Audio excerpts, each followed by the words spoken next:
Ottawa, Falls and the Valley. City News Time, 9 o'clock. Number one for local news in Ottawa and the Valley. This is City News, now on 101.1 FM and 1310 AM. It's Tuesday, May 10th. Good morning. I'm Andrew Boyle. Right now in Ottawa and in Smiths Falls, 13 degrees, and here's what's making news in Ottawa and the Valley. The Rito Vanier City Councillor for Ottawa for the last 12 years is not going to reoffer in the fall. Matthew Fleury posting on Twitter moments ago his decision not to seek re-election in the October municipal vote.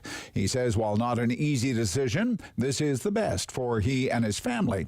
He calls being a city councillor a privilege of a lifetime. As for the future, Fleury says he will remain in Ottawa and is determined to help shape the city in new ways. That means there will be at least 9 new members on City Council when the October 24th votes are counted. City News Time, 9:01. Northern Ontario will be the focus of the first official debate of the provincial election campaign. The 4 main party leaders are in North Bay today. Progressive Conservative leader Doug Ford, Liberal leader Stephen Del Duca, NDP leader Andrea Horwath, and the Greens' Mike Schreiner set to square off at 1 this afternoon to debate issues that affect residents in Northern Ontario, including addiction and mental health and highway maintenance and safety. Doug Ford has been in Northern Ontario for a few days already, recommitting his party's plans to restore Northern passenger rail service and rebuild Highway 101 through Timmins. NDP leader Andrea Horwath is promising to add more local health centres and immediately hire 300 doctors in the region. The Liberals' complete Northern platform will be released today, but so far, Stephen Del Duca has promised to cover tuition for any medical or nursing student who works long-term in a rural or remote community. Election Day is June 2nd. Laura Carney, City News. City News Time, 9:02. A traffic note this hour. The 417 westbound of the 174. 3 right lanes and the right shoulder all closed. That has led to a serious backup. It's due to a collision. Now your forecast. Here's meteorologist Jill Taylor. Well, another gorgeous day for us, and this stretch will continue for the rest of the week. Mainly sunny, warm, the high 24 degrees today. Tonight, mainly clear near 9, and tomorrow, sun and cloud up to 28. Could see a record high tomorrow. For today, the high 24. And right now in Ottawa and in Smiths Falls, it's 13 degrees. City News Time, 9:02. Ottawa nurses hoping the provincial government repeals a health care bill that may already be impacting the healthcare sector. Here's City News reporter Prushka Gopalkista. Registered practical nurse Dave Virch is hoping that the Ford government understands the potential effects of Bill 124, which cuts wage increases by 1% per year. He explains to City News how it could impact healthcare workers. So a 1% wage increase would really truly amount to a 6% pay cut. And that's for healthcare workers who have endured, 2.5 years of really traumatic workplace incidents and just a tremendous strain professionally, but personally as well. Now, Ottawa nurses are planning protests across the province this week in hopes that the Ford government repeals Bill 124. And Virch is hoping that healthcare remains the province's top priority ahead of the provincial election. Perishka Gopalkista, City News. City News Time, 9:03. French President Emmanuel Macron and his Hungarian counterpart scheduled to talk about a potential EU ban on oil imports from Russia. Macron's office says the EU commissioner will also attend this meeting, which is taking place by video conference. To further sanction Russia for the war in Ukraine, it is proposed 27 EU member nations phase out all imports of crude oil within the next 6 months. I'm Andrew Boyle. For news anytime, follow up online at ottawa.citynews.ca.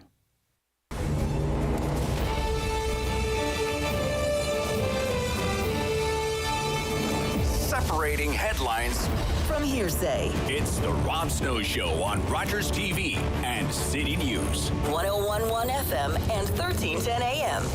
Oh, I'm loving this weather forecast.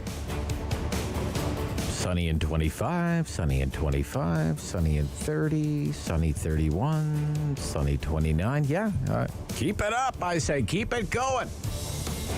Hey, good morning and welcome to the Rob Snow Show on City News. Already shaping up to be a busy morning.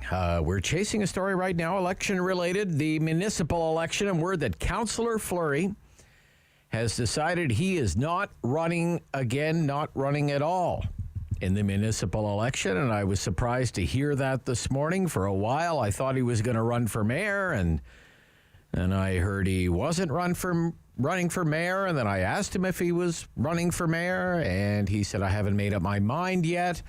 But now he has told supporters in a video posted to YouTube that his time as city councillor for Rideau Vanier Ward is coming to an end. This is Councillor Fleury this morning on YouTube.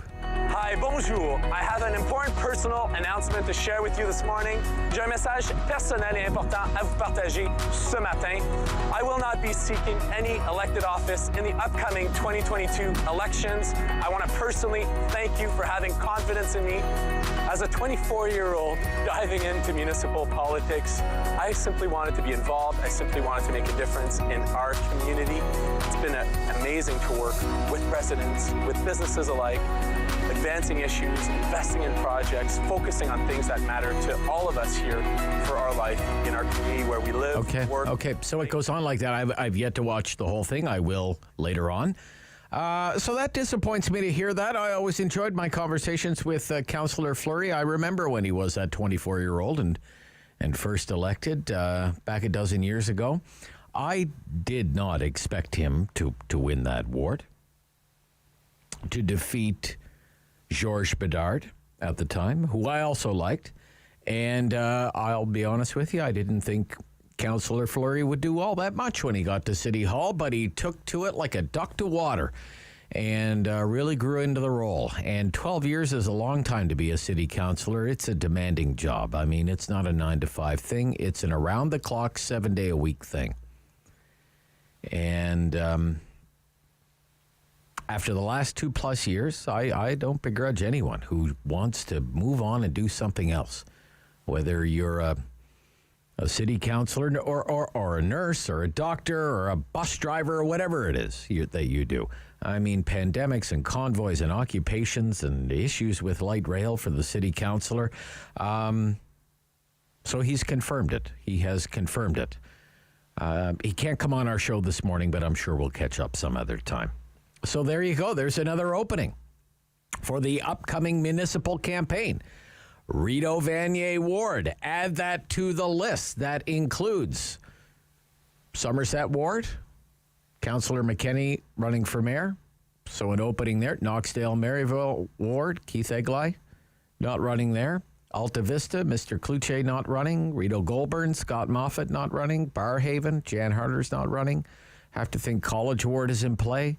Still no word on Councillor Deans and what Councillor Deans plans to do. She's not registered for mayor. I checked the registration list this morning, and she hasn't signed up to run in her ward either. Nobody has.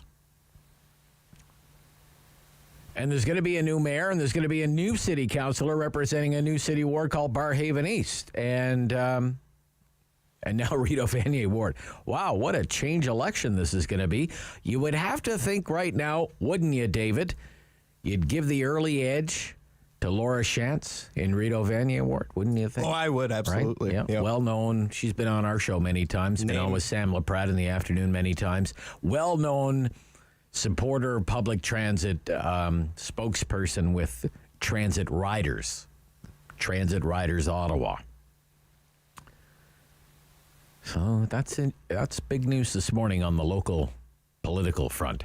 So coming up in a few minutes' time, inflation, the cost of living, top concern in the election, the provincial election, big increases in food costs, sticker shock at the grocery store. Imagine what it's like right now to run Ottawa's largest food bank. What's that like right now? Well, we'll ask Rachel Wilson, CEO of the Ottawa Food Bank. The last time I was just looking up some of the prices. The price increases in the last inflation report from StatsCan that came out April 20th. Remember, the inflation was 6.7%. We'll get the next reading on inflation next week, a week from tomorrow. The U.S. inflation rate comes out tomorrow. The last U.S. inflation rate was 8.5%. Food inflation, the last time StatsCan released a food inflation number, it was 7.7%.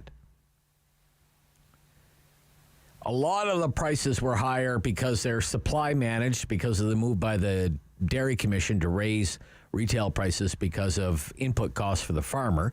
But it wasn't just supply managed agriculture. Pasta prices were up 18%. Breakfast cereal up more than 12%. And just since November, white bread at the grocery store, prices up 9%.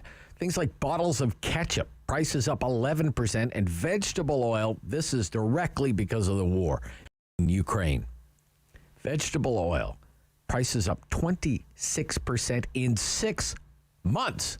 And then throw on top of that $2 a liter for gasoline, $2.37 a liter for diesel. Around the corner here from the radio station. $2.37 a liter for diesel.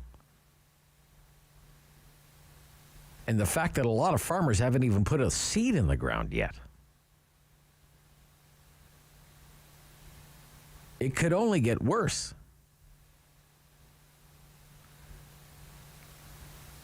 So that's coming right up. CEO Ottawa Food Bank. And then after the 9:30 news, he's back as usual, the professor, Ian Lee, from the Sprott School of Business at Carleton University.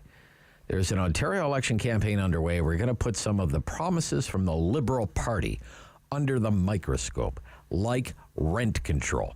Now, when the topic of rent control comes up, I need rant control because I think it's just insanity that politicians keep doing this, embracing this failed policy. But politicians don't think, what is this going to do 10 years from now? I need something that's going to work in the next 3 weeks for me, or I won't get elected. This is where politics and policy diverge. Rent control makes for great politics because it looks like you're standing up for the little guy. Because there are more little guys than there are greedy landlords. Right? So politically, it's always a winner. But in the long run, it's a loser of a public policy. Here's what happens, and mark my words, it's what's going to happen in the long run. The stock of rental housing will decline, and the remaining housing stock will be expensive and of poor quality. Sound familiar? Sound like the Ottawa rental market in the last 5 years? It's because of rent control. And that's what Stephen Del Duca promised to do to Ontario tenants yesterday. Just more of the same. And we're also going to talk about this idea. Liberals are promising to have different so-called living wages depending on where you live in the province. I don't know. Is this Del Duca's version of like wage and price controls? Let's control the price, the rent. Let's control the wage, what people make based on where they live. You live in North Bay, the government says, well, you can make this much. You live in Windsor, you can make this much. You live in Ottawa, you make this much, and so on and so forth. It's just, it's wild. It's wild. The proposal to intervene in the economy like this. Is this Ontario or is... Did I wake up in Cuba this morning? I mean, I know the weather is nice, but where is the white sandy beach? It is the Northern Ontario debate today in North Bay, a regular feature of Ontario election campaigns now, a debate just about Northern Ontario issues. So expect things like the Ring of Fire to come up. Not a lot of progress from Doug Ford on the Ring of Fire, building a road to the Ring of Fire and tapping into the mineral wealth there. A mining expert once told me, it's like mining on the dark side of the moon. It's 500 miles north of Thunder Bay. There's no infrastructure there. Ford promised to build a road. He didn't. He's promising to again. Why would you believe him? The Northlander, I expect that to come up. Liberals killed the Northlander. The PCs are bringing it back. Laurentian University. Remember that? The bankrupt university in Sudbury. How does that even happen in Ontario, that a university goes bankrupt? And the price of gas is always higher in Northern Ontario. The cheapest gas, I looked it up in Timmins today, is the cheapest gas is $2.05 a liter for the cheapest gas. The NDP, of course, wants to regulate the price of gas. They say, hey, Coke and Pepsi are the same price in Timmins as in Ottawa. Why is gas so much more expensive? 1 o'clock this afternoon is the Northern Ontario leaders debate in the Ontario election. I'm going to talk some federal politics today with my friend on the right side of things, Michael Taube, syndicated columnist. There is another leadership debate for the Conservative Party leadership candidates tomorrow. It's in Edmonton. I hope it's going to be better than the last one, which was a screaming match.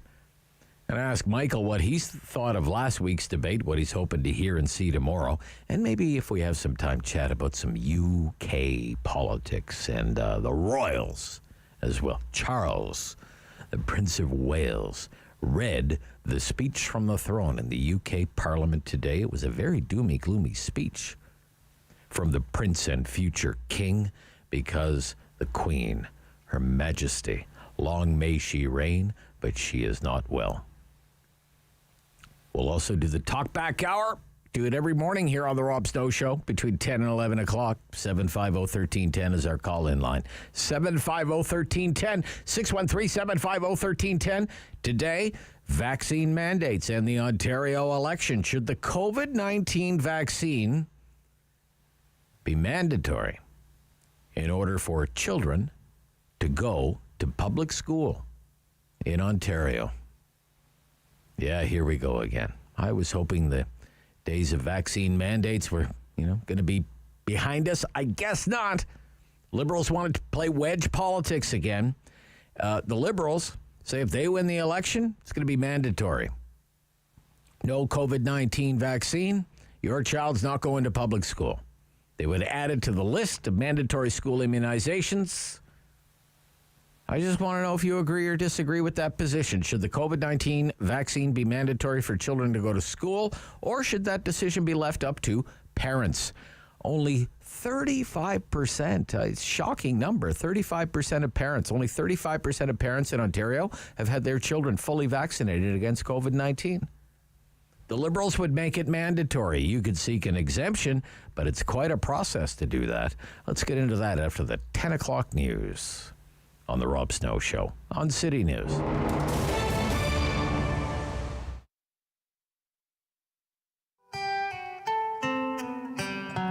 Est-ce que je peux prendre ta commande? Est-ce que je peux prendre ta commande? Est-ce que tu peux me dire quoi faire d'une vie devenue carrière? Est-ce que je peux prendre ta commande? Est-ce que je peux savoir ton nom? Est-ce que je peux savoir ton nom? Est-ce que je peux connaître les vœux au fond de tes yeux quand on effleure nos ombres? Est-ce que je peux savoir ton nom? Ici les amours sont rares. Ici les amours sont rares. Ici les amours sont rares. Passe ça, jamais ton chat. Ici les amours sont rares. Au drive-thru, ici les amours sont rares.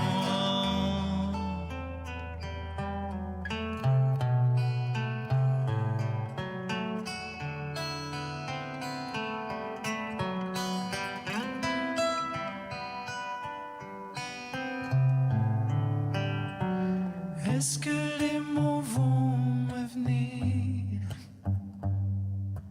Est-ce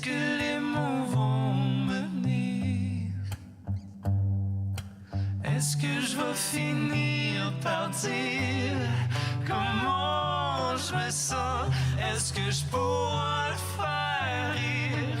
Est-ce que les mots vont me venir? Est-ce que les mots vont me venir? Ici les amours sont rares. Ici les amours sont rares. Ici les amours sont rares. Passe ça, jamais ton chat. Ici les amours sont rares. Au drive-thru. Ici les amours sont rares. Ici les amours sont rares. Au drive-thru. Ici les amours sont rares. The Rob Snow Show returns. On Rogers TV and City News 1011 FM. and 1310 AM. Rachel Wilson is the CEO of the Ottawa Food Bank, joins me this morning on City News. Good morning. Good morning. How challenging is it right now for the Ottawa Food Bank to afford food? It is incredibly challenging for us right now. The cost of inflation has made things really expensive for us to purchase. We spend about $4 million every year on food alone, and we've seen our prices go up by at least 10% across the board, particularly for those fresh items that are so important to families right now. When you say 10%, your prices have gone up 10%. In what kind of time frame are you talking about? That's since at least September. We've, seen a steady increase, and we've seen a dramatic increase in the last couple of weeks for sure, especially around the prices of gas. We've got a lot of trucks that are on the road. We're doing home deliveries. We do almost 400 home deliveries every single month. All of that takes gas in a car, and I'm sure your listeners have seen how expensive it is right now to fill up a car. So you add that to our ever-growing list of bills, and things are just getting really expensive. Yeah. Another operating cost for you. The fleet of vehicles, right? The fleet of vehicles. Exactly. Yeah. How are you funded? We are almost completely donor funded. So 98% of our budget comes from the community. So we're very lucky and grateful to have such an amazing community here in Ottawa. We don't receive federal or provincial funding. We do receive some funding from the city, but otherwise we really rely on the generosity of strangers to help people that they may never meet in this city. And how would you describe your current funding situation? We're making it work. It's been very challenging. The last couple of years, the city has been very generous, but we're seeing our donations start to slow. So we're seeing it down about 15% in terms of cash donations, and food donations are down about 20%, which is not surprising when we see how expensive food is on the shelf. Someone was sharing the other day about how even a box of Kraft dinner now is so expensive. So we know it's harder for people to make a donation that way. So it means we're spending more on buying the food items that we know are needed right now for the 108 agencies that we work with. Yeah, my producer David sent me a picture last night. He texted me a picture last night of a box of Kraft dinner at a local grocery store. What was the price? $3.49? $3.49 for a box of. It was brand name Kraft dinner, but I mean, still Kraft. $3.49. Yeah, it's hard to believe that that's now almost like a luxury item as opposed to a staple item that was easily affordable. That's what I ate when I was in university, throw in a can of tuna, and, it's not a bad meal. But even now, that's getting so expensive. Well, I preferred hot dogs, but I see.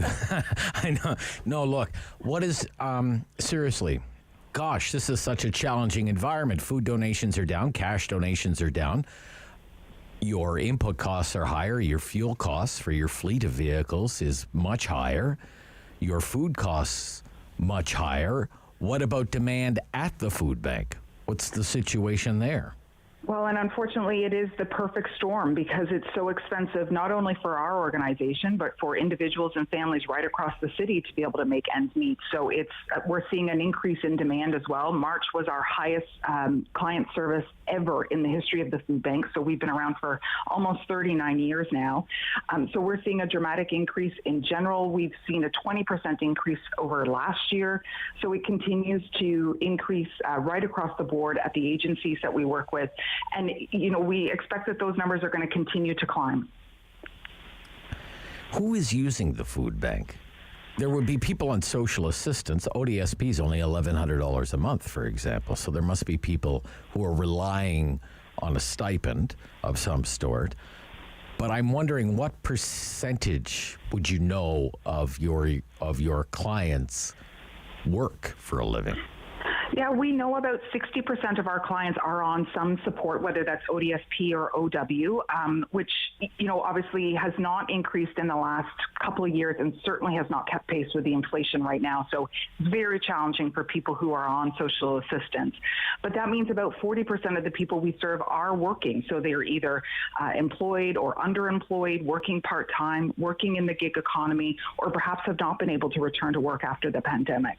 But I think, that's one of the things the pandemic has really shown is that anyone could end up needing to use a food bank for a variety of reasons, whether it's a medical emergency, the loss of a job, or an unforeseen expense like a car repair or increasing prices. Yeah. There's many people who are needing to turn to a food bank who probably never imagined that they would.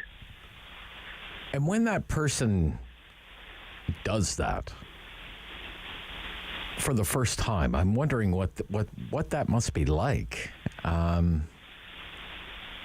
And how you deal with that at the food bank, because that must be a great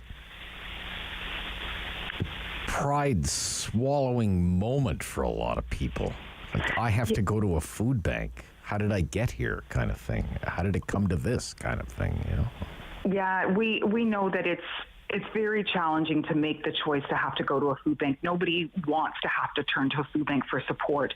So we at the agencies right across the city, we try very hard to make it as easy as possible. We don't ask questions about your income or anything like that. We make it very simple. The only questions that are asked are how many people are in your household and the ages, so that we can provide the right amount of food.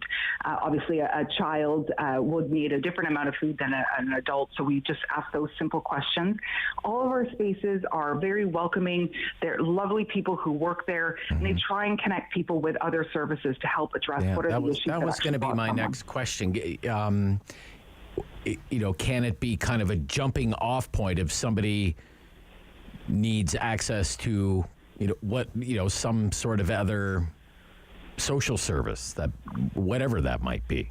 Yeah, absolutely. Yeah. Food is sort of the first thing that brings people to the door. And so we want to make sure that when people come, that we connect them with other services. Many of the food banks are in a community health and resource center already or are connected with one. So making sure that they sort of ask some of the questions around what other supports they might need and connecting them with those services. We think that's something that food banks can do and do really well and will help address the underlying issues of food insecurity. Okay. What do you need right now? If someone's listening and thinking, well, I could help the food bank. What do you need most of all? We certainly always need support, whether that is through a cash donation. Every dollar that is given, we can turn into about $5 worth of delivered food. And more importantly, we can buy those fresh items that are very difficult to donate at the grocery store. So things like milk, eggs, fresh produce and meat, and also making sure we buy the items that are most in demand. But some people will prefer to make a donation of an actual item. So you can pick up an extra item at the grocery store and put it in the red cages at the front. The other thing you can do is volunteer. Our farm is opening up, so we're always in need of people to work out at the farm. We rely on about 1,000 volunteers to help out there. And the other thing is, of course, with the elections coming up, make sure you're having conversations with candidates about how they're addressing the affordability to live here in Ontario and in the city. Okay. Thank you, Rachel Wilson. All the best. Thank you so much. Yeah, bye-bye. CEO, Ottawa Food Bank. The Professor, after the news on City News.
Local news in Ottawa and the Valley.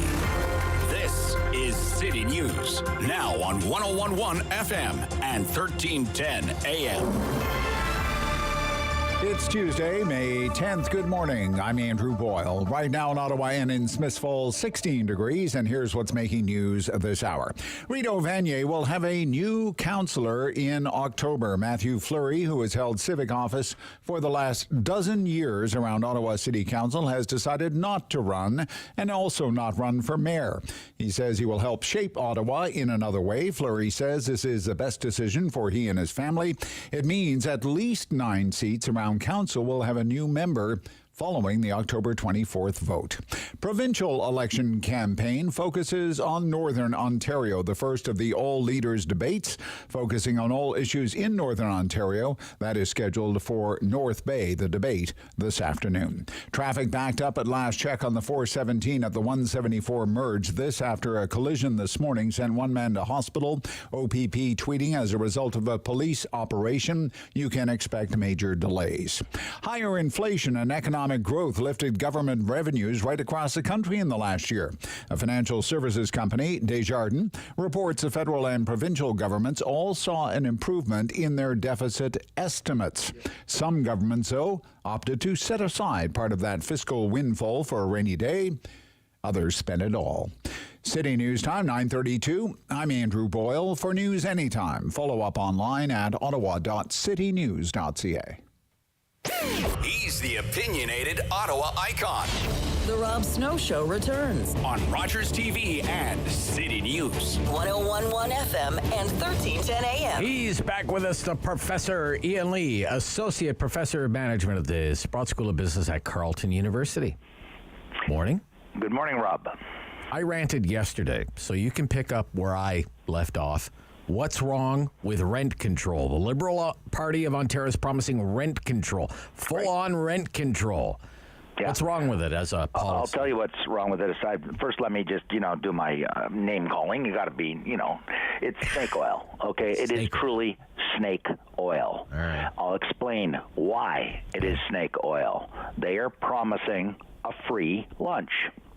They're saying, we're not going to let that rent go up at all. Of course inflation is taking off. Of course oil's going up, energy's going up, wages are going up. All the inputs to running a building are going up, but we can magically promise you that you can live there without any cost increases or very, very modest increases, way below the costs being faced by the landlord. So what is the government promising? What are they saying? What is the subliminal, actually, it's not so subliminal message to every person out there who's got money to invest in buildings? Because we have a shortage of rental property. They're saying, do not trust us. We are dishonest and unreliable because we said we wouldn't bring back rent control, successive governments, because they created shortages. Every serious economic study I've read, UK, US, Canada, it is just incontrovertible. When you create shortages of something, you make the price go up. How are they creating shortages? By telling the buildings, the investors in the buildings, you may not earn an investment on a return on your investment. Look, let's say I was rich. I'm not. I'm a poor professor. But let's say I was rich and I said I can invest in a building and build a building. Or I can go and put it in Bitcoin. Or I can go and buy gold. Or I can go buy stocks. In other words, these are asset classes, what the finance people, economists call asset classes. There's many different types of asset class. Real estate is an asset class, rental and home ownership for an individual. But all kinds of stocks and bonds are an asset class. And there's nothing in any law in any Western country, democratic country, where you can force by law, an investor to invest in an asset class that he or she does not want to invest in. Right. They look at the investment and say, hey, is it a good deal for me? And if the government is saying, if you put your money and build a rental building, we're not going to let you get your return on your investment. Right. You got to work for free. You got to invest your capital for free. It's no different than saying to somebody, you got to work for free at your job. It's the same thing. I get paid a salary as a worker, as an employee, as a professor. Yeah. Okay, investors get a return on their investment. It's just the equivalent compensation for the investor. So what the Liberals are promising is snake oil. They're saying we're going to solve the shortages and your rent is not going to go up. This is going to do what rent control has done in every jurisdiction where it's been tried. Well, it's caused the problem that we're in now. Exactly. We have right now, the common complaint is there aren't enough apartments. Correct. The rent is too high.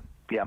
And I went and looked at the apartment that they wanted X number of dollars for, and I couldn't believe the shape that it was in. Exactly, because they're running down there. They're not reinvesting. They can't reinvest, right? Exactly. You know, if your property taxes are going up 3% and the price of labor and materials is going up, well, now, I mean, who knows what they're going up, double digits or what have you. But the government says, well, you can only raise the rent by 2%. Yeah. Where's the incentive to build an apartment building? There's no incentive. What is so shameful about this is that these shortages, and I'll repeat it again and again and again, they did not come from little green men in outer space on planet Mars and came down and said, poof, I insist there be rental shortages or home shortages in Canada.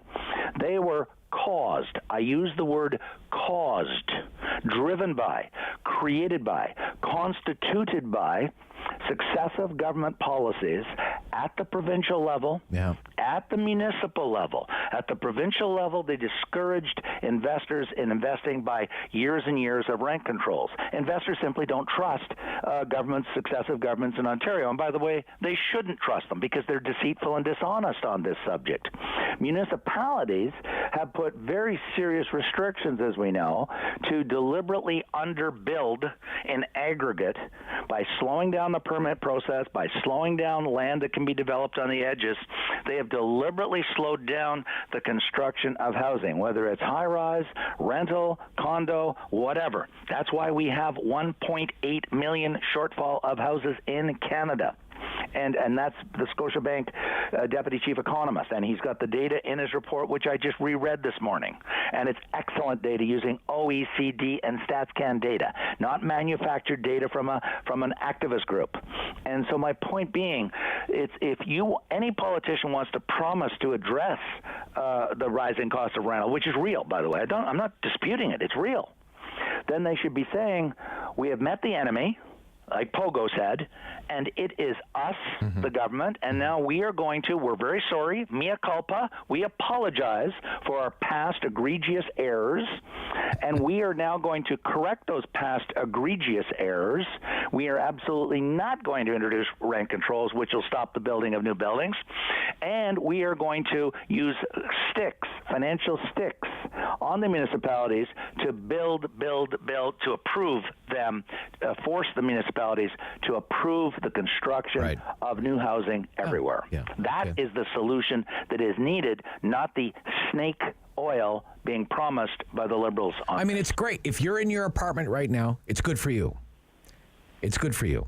Okay? Your rent increase will be capped at whatever they say it should be capped at, whether that's the CPI or whatever the case is. Okay? But it's bad for everything else. Everything else, it's bad. And long term, it's devastating. And for those who don't agree with me, just ask yourself, if you were a landlord, are you going to invest in a building? No, I'm going to build a condo tower. I'll build a strip mall. I'll build whatever, right? Or I'll go buy Bitcoin, or I'll go buy stocks, or I'll go buy bonds, or I'll go buy art, or I'll go buy antique cars. And by the way, let's be very clear, everybody. People don't understand this. As a wealthy investor, I'm not, but wealthy investors are not by law forced to stay in Canada with their investment. They can live in Canada, but they can go across the border and invest in the States or elsewhere. And in fact, we have seen more domestic capital in the last 5 years flowing out of Canada to other countries where the returns are higher. Capital is mobile. And you cannot stop. I mean, they can in North Korea, and they probably can in Russia and countries like that. But in democracies, rule of law democracies, you cannot prevent a person from emigrating, And it taking also, their wealth. You can't stop them from buying on the New York Stock Exchange or buying a building in New York City. Yes, It also slows down the natural, turnover rate of tenants in buildings, because people will move into a building and I'm never leaving. I'm never leaving. It reduces your choices. Yeah. Okay. Let's move along, because there's another beauty in the Liberal platform. I have to get your take on this. I'm just quoting right from the platform. A Liberal government would develop a living wage that factors in the local cost of living in different regions of the province. See any problems with this? Huge. Okay. It's the same problem as rent control. You see, in a market economy, there's gazillions of bits and pieces. All the products in every store, all the wages of every type of job. There's 19 million people working in Canada. Okay, in Ontario, it's a subset of that. It's about 38%, but let's not quibble. I mean, there's huge numbers. And this is why I've always argued that centrally planned economies always fail. The brain at the top, called President Xi or Putin or whatever, there is no... Premier Del Duca in this case. Yeah, Del Duca. There is no computer in the world that is powerful enough to process the trillions of decisions that are made daily. And when I say decisions, I'm not just talking about building an apartment building. I'm talking about me going into a store and buying, a bottle of wine, or going in to fill up my tank, or not filling up my tank because I decided to park my car. These trillions of decisions all feed into the price system, price discovery it's called. And so the government is saying, we know better than the decentralized economy of price discovery. That's the conceit of the Soviet Union. That's the conceit of Cuba. It's the conceit of North Korea. I'm not extremizing this. It's just the logic when you say we're going to not use decentralized price discovery, supply and demand, to determine what the market clearing price is, then some big brain has to say, well, what is the price if we're not using the market? Right. Okay. And so what it does is it leads to those horror stories we used to read about, which were very true, by the way, in the Soviet Union, where there was constant, chronic shortages of everything because markets don't clear when you have a bureaucrat sitting there in front of a desk in some government department trying to figure out in advance what the proper price should be. And the other point, too, remember, Rob, it's really critical for everyone to understand this. Every price is someone else's expenditure. So when you say I'm going to regulate the wages of these people, those are inputs to businesses. Are you going to regulate the price of their gas, of their electricity? Are you going to regulate the price of the rent in the building where the business is located? Are you going to regulate all the inputs that feed into that business? And if you're not... Well, see, they're moving away from this language minimum wage, and they're getting into this living wage, and they're going to, I guess, try and come up with some formula. Well, this is what it takes to live in Toronto, and this is what it takes to live in Ottawa, London, North Bay, Thunder Bay, Timmins. You get the idea. But here let me ask you if I'm off base with an example like this. Let's go with the business person who has, say, for example, they own a warehouse in Toronto. Yeah. Okay, and the cost of living in the 416, that's where it's the highest, and I'm just picking this number out of thin air. Let's say the government says the living wage in Toronto has to be $25 an hour. Yeah. Okay, so I'm the business person. Why would I stay in Toronto? I'll just if they say in Oshawa the living wage is $20 an hour, and it's an hour and a half away.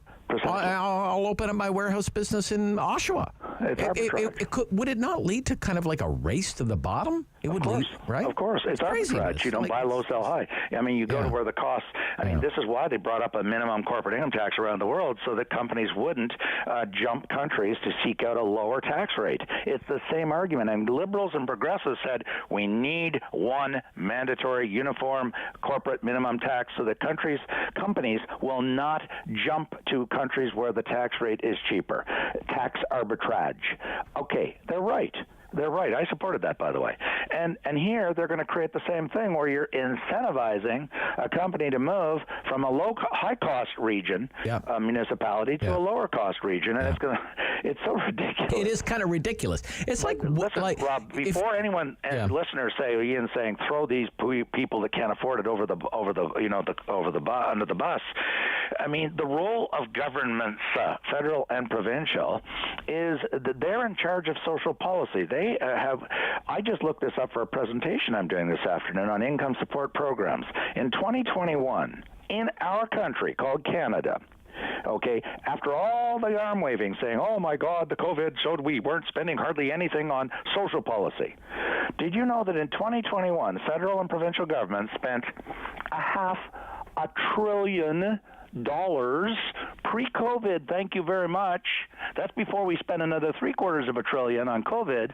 We were spending on what I call the Holy Trinity: healthcare, education, income support, social support. Social support's the biggest. Right. And social supports being things.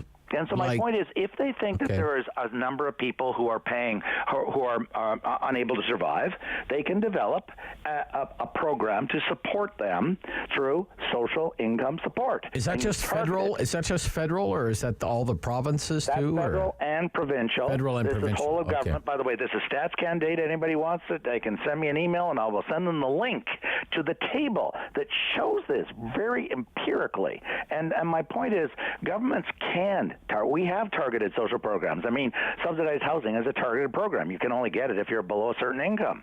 You know, a guaranteed income supplement is a targeted program. OAS has become de facto targeted because of Paul Martin, because they claw it back above, I think it's 120,000. So my point is, you can target social programs to target low-income people to give them assistance. I mean, the rebate, the carbon tax rebate, the GST rebate is targeted income, based on income. So the idea that government is, quote, helpless and can't do it except through legislating minimum wage is factually false. Okay, be right back with the Professor Ian Lee, Sprott School of Business, Carleton University, on City News.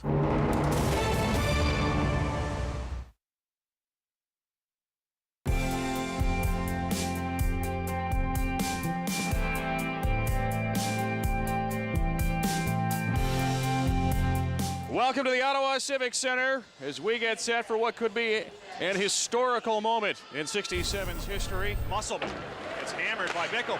Wrist shot deflected, scores! Brian Bickle makes it 1-0 Ottawa. Brian Bickle, a future premier power forward in the league, the rookie. Watch what he does. Big hit, then goes to the net and tips this one home off the stick.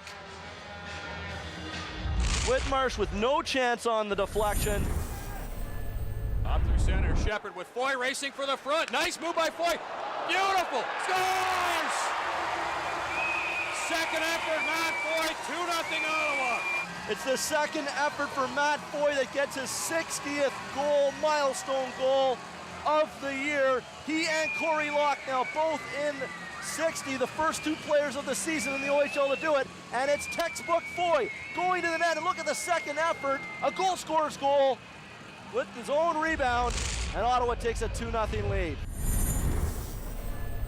Bickle in on Poulin, and he runs into Poulin, runs him right over, centered in front, and McAllis couldn't find the handle, loose puck, another save, and finally whistled down. There's a penalty shot. There's a penalty shot for the 67s. Watch what happens here. Big hit. Look at Bickle. That's what wow, started he's it. having a great game, I tell you. Comes out in front, then there's the puck. All of a sudden loose. It hits a skate, and right there on the top, the player kneeling over. We can't get that number. He's standing up right now. It's Chaumont. It's Chaumont. He's got the puck in his right hand, number 22. And here we go, Albiani. Scores! 3-1 Ottawa. Long pass up to Rodney Ballman. He's got Dickinson. Here's Dickinson. Break, scores! Lou Dickinson restores the 2-goal lead.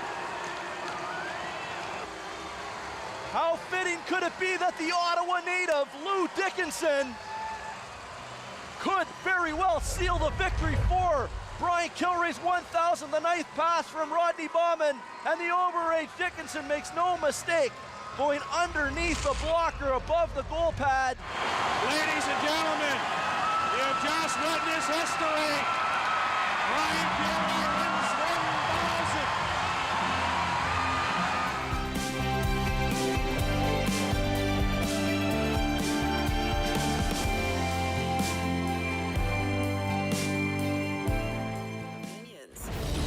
Snow Show returns on Rogers TV and City News. 101.1 FM and 1310 AM. By the way, Northern Ontario leaders debate today in the Ontario election. It's in North Bay. We're going to have someone you admire on our program this afternoon. Professor Livio Di Matteo is coming on. Yes, I know you like his work. He's a very smart guy. Lakehead University. He's an economist. Yeah, an economist in Thunder Bay. He's a good economist. I mean, he's very empirical. That's what good means to me. It means factual. Well, he's on top of all the economic issues facing Northern Ontario right now. So that's why we're having him on. So, what time is that? 11:30? Yeah, 11:30 this morning. Okay. I want to talk about what's ahead for labor relations and whether you think we're in for maybe a more militant era for labor relations. I mean, here in Ottawa, we have crane operators on strike right now. The carpenters in the IC&I sector went on strike. So we want cost of living. Things like 3% over 3 years is not enough. The CPI 7%. We have nurses. It's Nurses Week. They're protesting outside politicians' offices because of Bill 124, which was a spending restraint bill brought in by the Ford government pre-pandemic. No increases beyond 1%. Again, the CPI is almost 7%. So you have to think what's going to happen when the PSAC contracts are up, right? Tough rounds of collective bargaining ahead could get expensive for government. What do you think? This is why I have been arguing for over a year. I can be dated very precisely to the April 2021 budget, when Chrystia Freeland was bragging, properly so, that the economy was booming at 6 and 7%, and in the very next paragraph was saying we're in a deep pandemic recession. And I said, look, you can't be both. You can't be booming at 7% growth rate and be declining negative quarters of GDP. And she was arguing they were doing both simultaneously. And I was arguing, and I'm coming to your point, that they should start dialing back the stimulus, because the stimulus was going to, I argued, was going to put gasoline on the inflation fire. The inflation was coming. We knew it was coming from the disruption of the supply chains caused by the pandemic and the lockdown, the reaction to the pandemic, more precisely, which was to lock down everybody. It wasn't that COVID causes supply chains per se to blow up. It's our response to the COVID pandemic, which was to send large numbers of people home, stop working, stop the presses, stop the factories. That blew up the supply chain. And then what they did, and the data was crystal clear that we had recovered the jobs, and yet we continued, we Canada, at the provincial and federal, so it's not just the feds, but the feds continued to pour gazillions into the economy and unprecedentedly low interest rates, which is providing monetary stimulus. And I've been saying for a year, and I was not the only person. I'm not trying to tell you I was really clever. This is just so obvious to anybody who sits down and just looks at the data and thinks about it.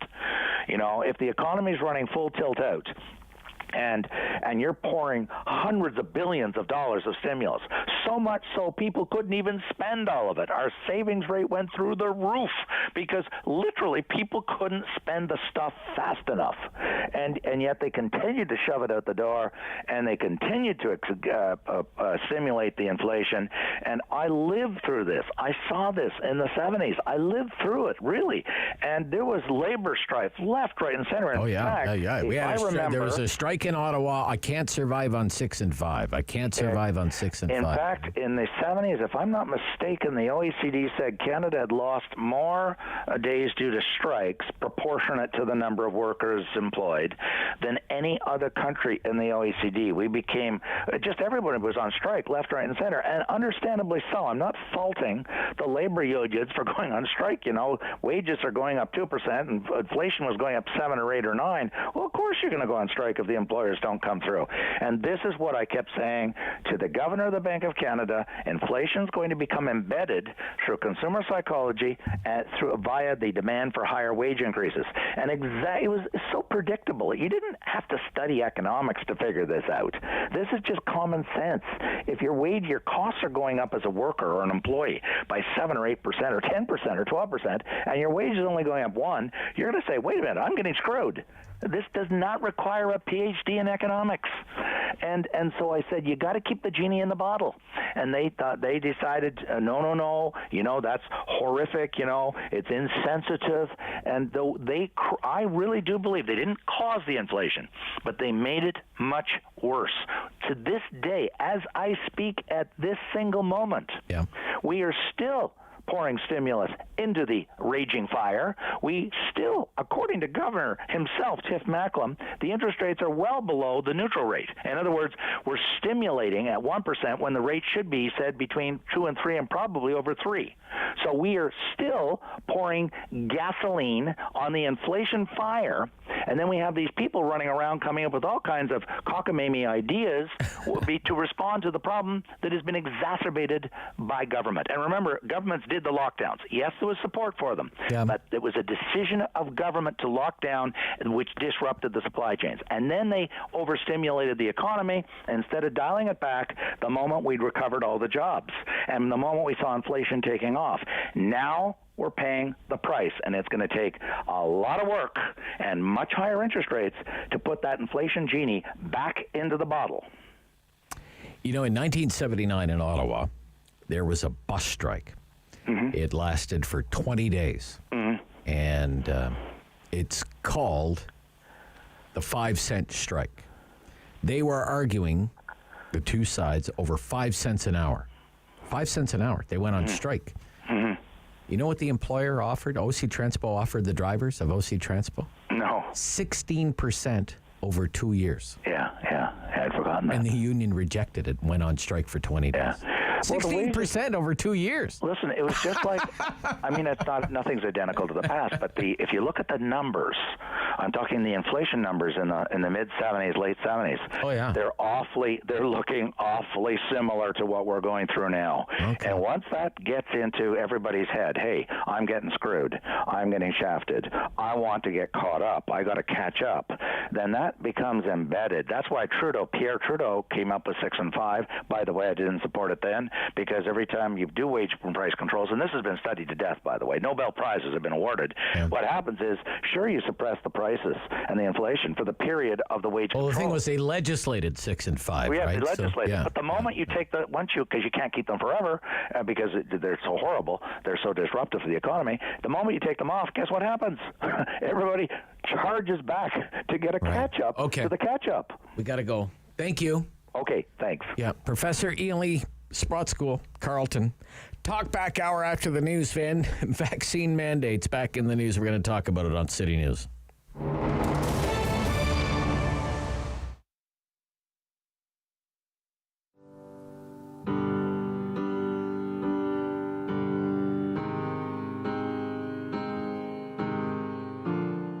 Hi, I'm Danielle Allard, and I am a proud Ottawa born and raised singer-songwriter, and I'm part of Encore Ottawa 3. Some days I'm on fire. I don't even stop. I don't even drop. I think that this is the first time that I have unveiled a set of music that's all new music. I'm usually pulling from some of my older projects like Chameleon and Passing Notes and trying to feature songs from both of those, but the set you're about to hear has been all written within the last year. So I'm really excited to share that with Ottawa and share that with the world. Sometimes it feels like we're falling when things are falling into. What does it mean? Well, firstly, I'm seeing friends that I haven't seen in 2 years, so that is kind of stabbing me in the heart a little bit, but I'm also just so happy to be able to make art with all of these friends again. And what it means being in a venue like this for a local artist. I mean, Centrepoint Theatre is premier. I've been treated like an absolute rock star from the moment I just kind of knocked on the door and said, hey, can I unload my gear? Everybody's so helpful, and you're just used to kind of dragging all your stuff around, and it's such a hard business to be in, and this is a dream come true for any local artist who gets to participate in a series like this, and to also have access to an incredible film and audio crew. It's the dream. I'm too small to house it, and it's not just me. I really hope you like the music and just come and see all of the talent that Ottawa has to offer.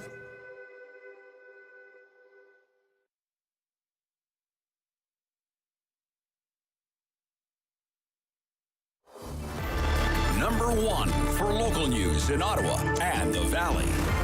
This is City News, now on 101.1 FM and 1310 AM. It's Tuesday, May 10th. Good morning. I'm Andrew Boyle. Right now in Ottawa and in Smiths Falls, 16 degrees, and here's what's making news in Ottawa and the Valley. A city councillor for the past 12 years in Ottawa deciding not to run for council or mayor in October. Radio Vanier's Matthew Fleury says it has been a privilege of a lifetime to be an Ottawa councillor, but this decision is best for he and his family. Fleury says he will remain in Ottawa and is determined to help shape the city, as he says, in new ways. His decision means there will be at least 9 new members of City Council when the October 24th votes are counted. The first official leaders debate of the provincial election campaign takes place today. The focus is on issues that affect residents in Northern Ontario. With the details, here's City News reporter Laura Carney. An afternoon debate in North Bay starting at 1 o'clock. Progressive Conservative leader Doug Ford, NDP leader Andrea Horwath, Liberal leader Stephen Del Duca, and Green Party leader Mike Schreiner will all participate. They're expected to be asked about regional issues, including municipal revenue tools, addiction and mental health, and highway maintenance and safety. Doug Ford has been in Northern Ontario for a few days already, pledging his party's commitments to restore Northern passenger rail service and work to build road infrastructure to the Ring of Fire. Yesterday, the NDP released its Northern platform. Among the promises made by leader Andrea Horwath, if elected June 2nd, her party would immediately hire 300 doctors in the region. Liberal leader Stephen Del Duca's platform includes promises to cover tuition for any medical or nursing student who works long-term in a rural or remote community. Laura Carney, City News. City News time, 10:02. A traffic note, still slow getting through the 174-417 merge westbound. That is due to a police investigation. Now with your forecast, here's meteorologist Jill Taylor. Well, another gorgeous day for us, and this stretch will continue for the rest of the week. Mainly sunny, warm, the high 24 degrees today. Tonight, mainly clear near 9, and tomorrow, sun and cloud up to 28. Could see a record high tomorrow. For today, the high 24. And right now in both Ottawa and Smiths Falls, it's 16 degrees.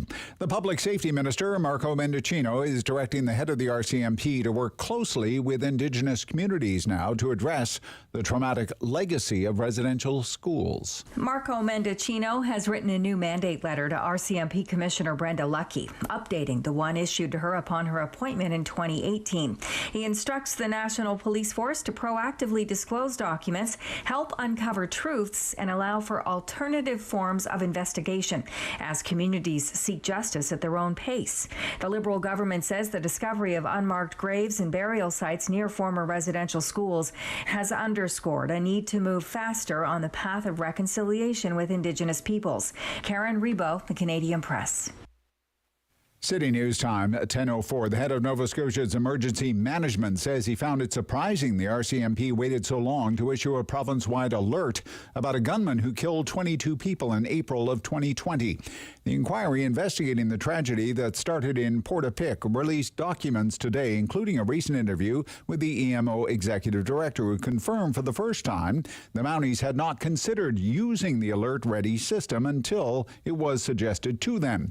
The staff tried calling the RCMP that morning but couldn't get through. When they eventually did, the Mounties confirmed they wanted to use the alert system.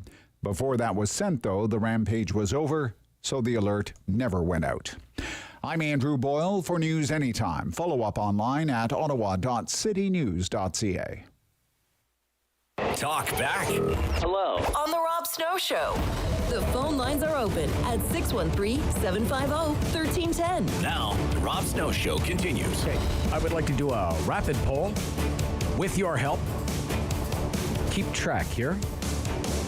Second week of the Ontario election campaign. This is the question, should the COVID-19 vaccine be mandatory for students in order for them to attend Ontario public schools? Should the COVID-19 vaccine be mandatory for students in order for them to attend Ontario public schools? Yes or no? Yes, if it increases the vaccination rate for the age group, provides more protection from illness, it should be mandatory. Yes. Are you a yes or are you a no? It should be a matter of parental choice. It should be up to parents, not politicians, to decide whether someone's child is vaccinated against COVID-19. Yes or no? 750-1310. 750-1310. And again, I will be keeping track of your answers, and I will be curious to see where we are by the end of the hour. Should the COVID-19 vaccine be mandatory for students in order to attend Ontario public schools? That's it. That's the question for the Talk Back Hour. And this is it at 750-1310. We'll do it rapid poll style, okay? Just explain your position, and we'll move along to the next caller, and we'll see how the hour goes. It's a promise from the Ontario Liberal Party. If the Liberals win the election, and it's Premier Stephen Del Duca, he says he'll make it mandatory. Okay? A vaccine mandate. A vaccine mandate for students to get students vaccinated against COVID-19. And without a valid exemption, there is an exemption process the parents can go through in the existing legislation. Without a valid exemption, your children couldn't go to school. Okay? I just want to know what you think of that, okay? So what do you think of that? If it increases vaccination rates for the age group, provides more protection from illness, possibly even death, are you in favor of it being mandatory? Or should it be a matter of parental choice? Leave it up to the parents to decide. Well, those are basically the two positions a person could take without it getting into the weeds, I think. Just want to know where you come down on this, okay? Don't yell at me. I'm not in the mood to be yelled at. Okay. 750-1310, 750-1310, 613-750-1310. Okay, let's get to it here and see how many calls we can take on this one. In Smiths Falls, Jeremy. Good morning, Jeremy. You're on City News. Jeremy. Rob, how are you today? I'm good, Jeremy. Should the COVID-19 vaccine be mandatory for students in order for them to attend Ontario public schools? No, it shouldn't be mandatory. It should be parental choice. Parental choice. And I mean, okay. that's a can of worms you're opening today. It is. Yes, it is. Yes, it is. But I'm not the one making the promise. I'm not running for premier. This is a promise, and it's an important one, right? So yeah, it's a good one. Yeah. But without further argument, I'm just going to say nope, not mandatory. Not mandatory. Gotcha. Thank you, Jeremy. Right. Yeah. It is a can of worms, but it's the politicians opened up the can of worms, not me. Arnish, you're on City News. Arnish. Mandatory vaccination for COVID-19 in order to attend public school in Ontario. Yes or no? I love listening to your show, first of all. And, Thank you. Yes, I think they should be mandatory because after all, it's for all the safety.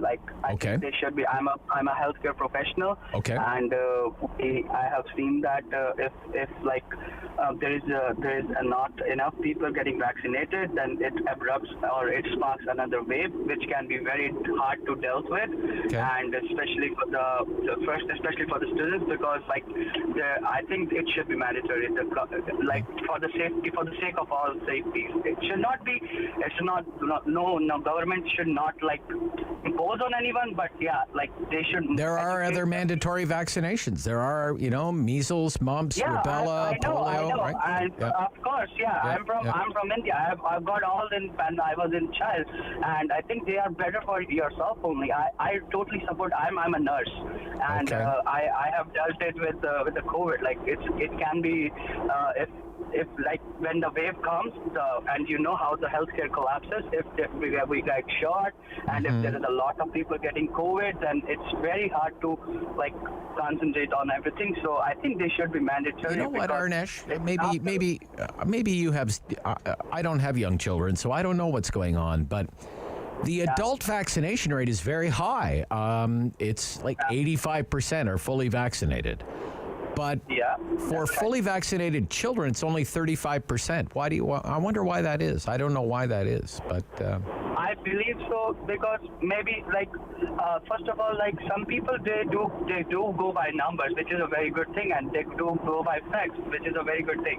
But sometimes some people, if you are just sitting in a group of 10 people and they say, oh no, that one kid, he got it and he got sick and everything, but that should not be there.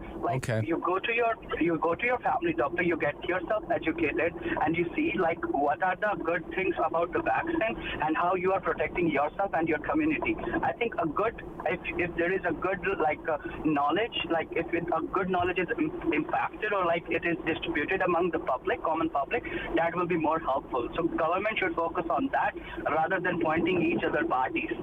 They should be educating people. What is the importance of this and how we can get through this in 2 years, more than 2 years. Yeah. Okay, Arnish. Thank you. Yeah. In the Ontario election campaign, there is a promise from the Liberal leader. If it's Premier Stephen Del Duca, it will be mandatory for students to be fully vaccinated against COVID-19 in order to attend school. Do you agree with that? Yes or no? Just let me know. Francine in Orleans. What do you think, Francine? Hi, Francine. I think it should be mandatory. The reason why is I drive a school bus. Okay. And let me tell you, it's not only a public school, it should be all the schools. To my opinion, it should be done on the first day of school. At school, they get their vaccination. Everybody that wants to go to school is vaccinated. If not, stay home and don't contaminate everybody around you. Most of the drivers are retired people. So that means they're over, for sure, 55. Okay. They want more school bus drivers. Vaccinate the kids. Vaccinate the kids. Okay, thank you. Thank you, Francine. Thank you. Okay. Again, this is an election promise. John Hallville. John. Hi, John. You're on City News. Go ahead. Thank you. Yes. Thank you. I vote no. Vote no. Why is that, sir? For the simple reason that the children do not need vaccines. They are not as susceptible to COVID. If Francine is worried about the kids, she can get another shot. Okay. Same with the teachers. Yes. Okay. It's not a sterilizing vaccine. People who are boosted are now getting COVID at a rate 3 times the rate that the unvaccinated or people with one shot are getting. Okay, thank you. That's on a rate per 100,000 people. Okay, yeah, I don't have time to get into the weeds and get into all kinds of data. I just want your kind of yes, no, quick defense, and we'll move along to the next caller. Thank you, John. 750-1310, 750-1310. Should the COVID-19 vaccine be mandatory for students in order for them to attend public school? Joanne in Orleans. Joanne. Morning. Hi, Joanne. This is why the Liberals have no business near the lever of powers. Absolutely not. The parental hesitancy that you referred to, it's baked into the numbers. Obviously, if parents wanted their kids vaccinated, they would have done it by now. This is not a normal vaccine. They should have invented a different word for what it is. It's not like mumps and rubella and everything else we give to our children. It doesn't protect you for life. It is a different acting medicine. I don't know what word to use because vaccine is not the right word. But more importantly, these kinds of things change a culture. And just like we've seen with MAID and how randomized and liberally it's being applied, once we start saying yes to this kind of violation to personal autonomy, it is super dangerous. We learned to handle HIV without that violating personal autonomy. We had recommendations and this and that, but we didn't bar people from anything other than donating blood. And I guess they have mechanisms in place now to test the blood very well, so now even that barrier is gone. We can do the same with COVID. Okay. Thank you, Joanne. Thank you. We have time for one more, and we have one free line, and that's it. It's yours if you want it, 750-1310. Sal. Good morning, Sal. You're on City News. Good morning, Rob. How are you? I'm good. What do you think about making COVID-19 vaccines mandatory for students or they can't go to school? Unequivocal no. Okay. Parental decision. Parental decision. Okay. Everything that Joanne just said, yeah, I could not have said more eloquently. Okay. All right then, Sal. because we already heard what Joanne said. So I'll stop right there. 10:15. Wow. 4-2. 4-2 for the no's right now. The no's have it. The nays have it. This is the Rob Snow Show on City News.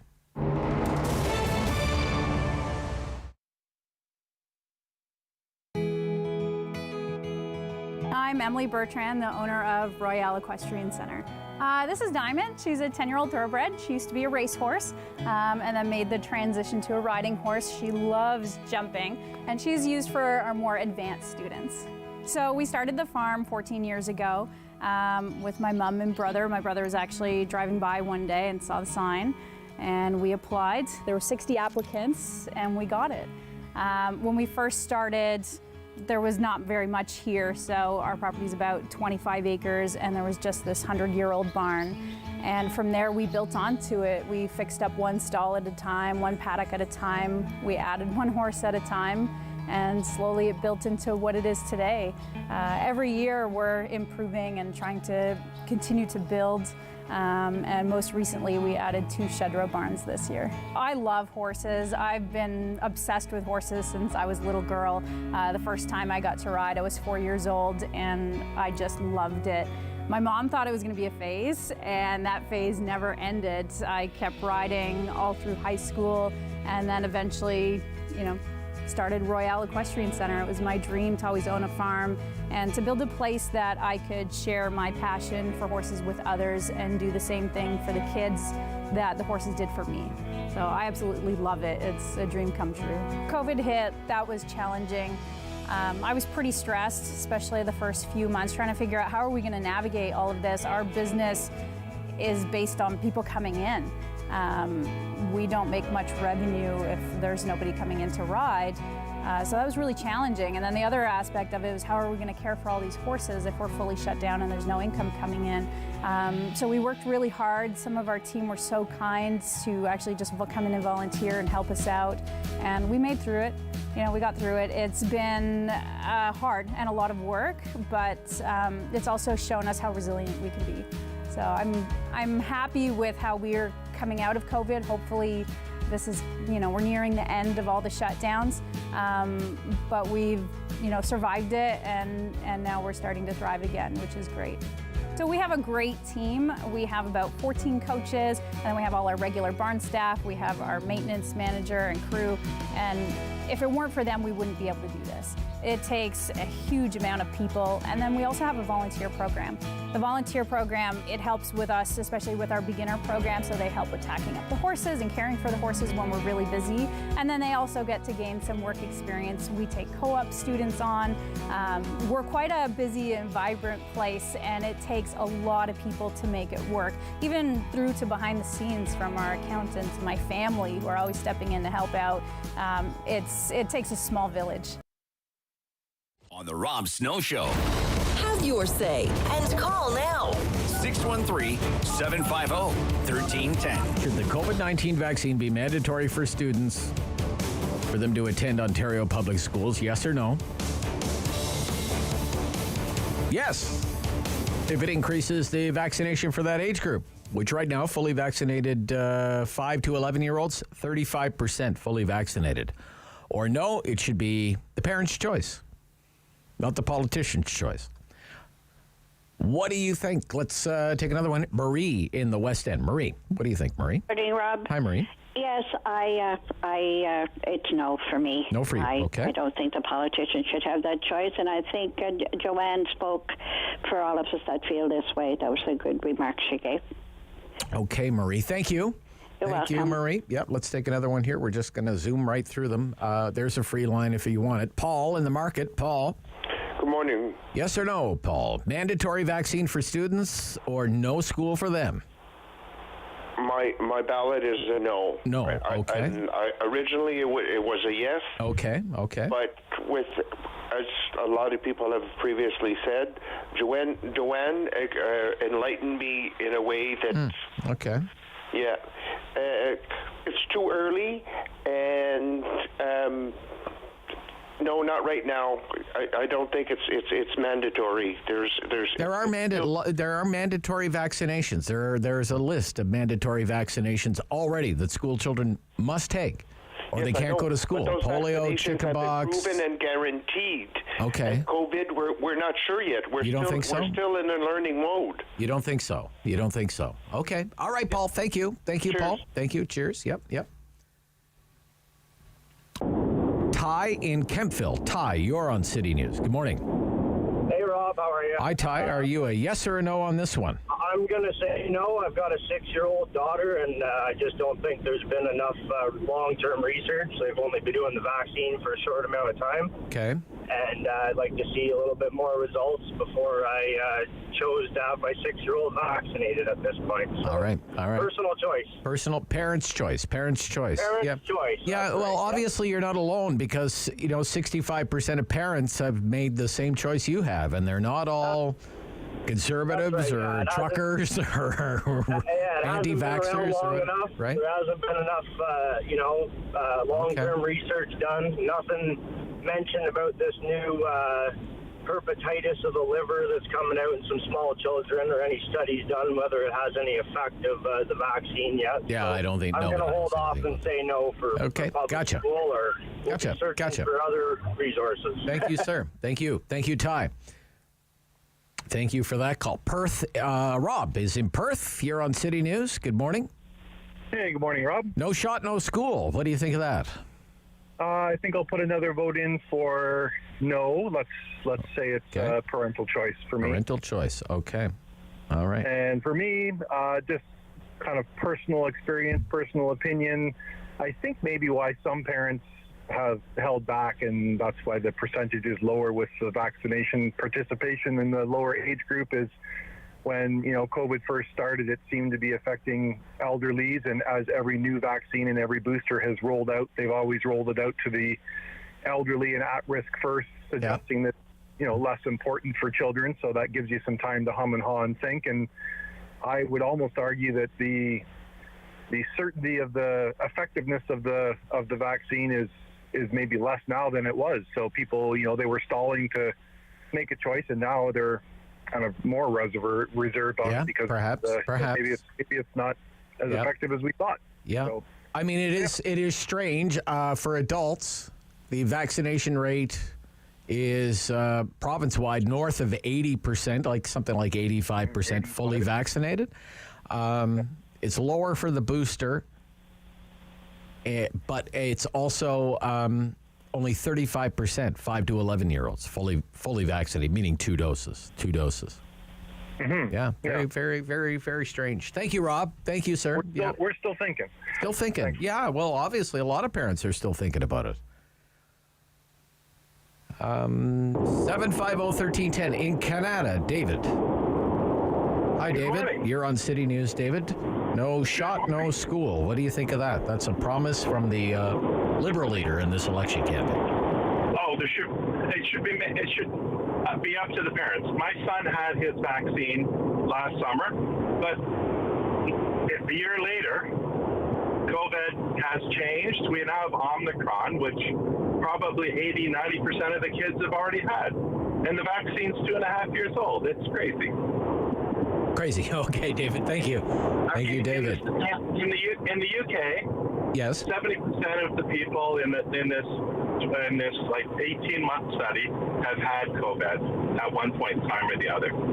So it's going to be about the same here. 70-80% of the kids have had Omicron. Right.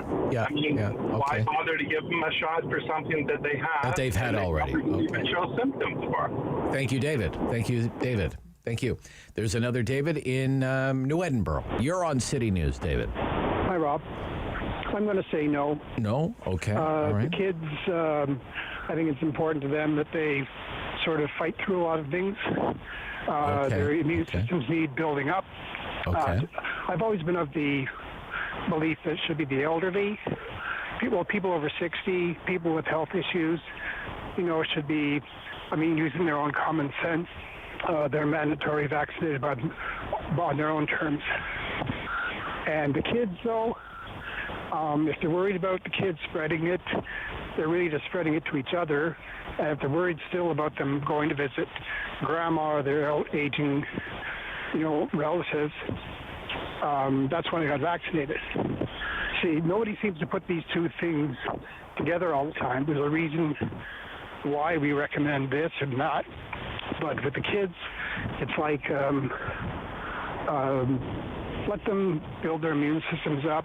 Okay. Let them, and we don't have a whole lot of records of a lot of kids in the ICU or worse. So I don't know. I'm just going to say no because... Say no. Okay. Yeah, well, that's overwhelmingly the opinion right now. So, okay, thank you, David. I want to fit in a few more here just before the news. Rodney in Ottawa. Rodney. Hey, good morning. No school, no shot, no school. What do you think? Hey, sounds like a good idea. Can we educate the parents? And I'm going to say, yeah, vaccinate the kids. I'm going to give you two reasons. Just what I saw at Christmas time with all the kids running around in grocery stores. Yeah. The next one is after masks got lifted for in grocery stores, watching two parents with a young child. The hand went into the mouth at least 2 times, but I don't know how many things she handled in the display bins waiting for the cash. Well, thanks, Rodney. Thanks. Hey, yeah, that's a great I'll give you another reason. Yeah. Kids on the bus. Kids on the bus. Kids on the bus. So you're with the school bus driver, the school bus driver who called earlier. It wasn't a school bus driver. It was OC Transpo. What I saw was all these kids packed in with masks on. I said, hey, that's great. What's going to happen when they reduce masks for kids on buses or at school? Right. There's other people on the bus. We're talking about mandatory vaccines, not masks, Rodney. Well, we're talking about just an observation of the kids packed into a bus. Okay, I gotta go. I gotta go. I got you down. You're the third yes. Okay, all right. We have 1 minute. I can take a couple of more in 1 minute. Laura in Canada. Laura. Hi. Hi, Laura. Hi. No shot, no school. I believe they should have vaccinations. Mandatory? Mandatory for school children? Mandatory vaccination, yes. Okay, I think so. I think like any other vaccination. And one of the callers said that vaccinations for measles, mumps, and rubella are a one-shot lifetime deal, but they're not. You still get boosters for those as well. And we've had so much more research done with the new vaccinations than we would have had with the other vaccinations, although they're different mechanisms in some ways. We've had so much more research with the COVID vaccine. So I think we should trust it in a lot of ways. So why do you think only 35% of children 5 to 11 are fully vaccinated in Ontario? Any thoughts there? Any ideas there? I think it's fear with parents. Fear, yeah. I think that's the biggest thing, fear. But I believe that they should be vaccinated or stay home and take schooling online. I think that those are the options. Right now, that I think we have to protect other kids as well as the teachers and the school bus drivers.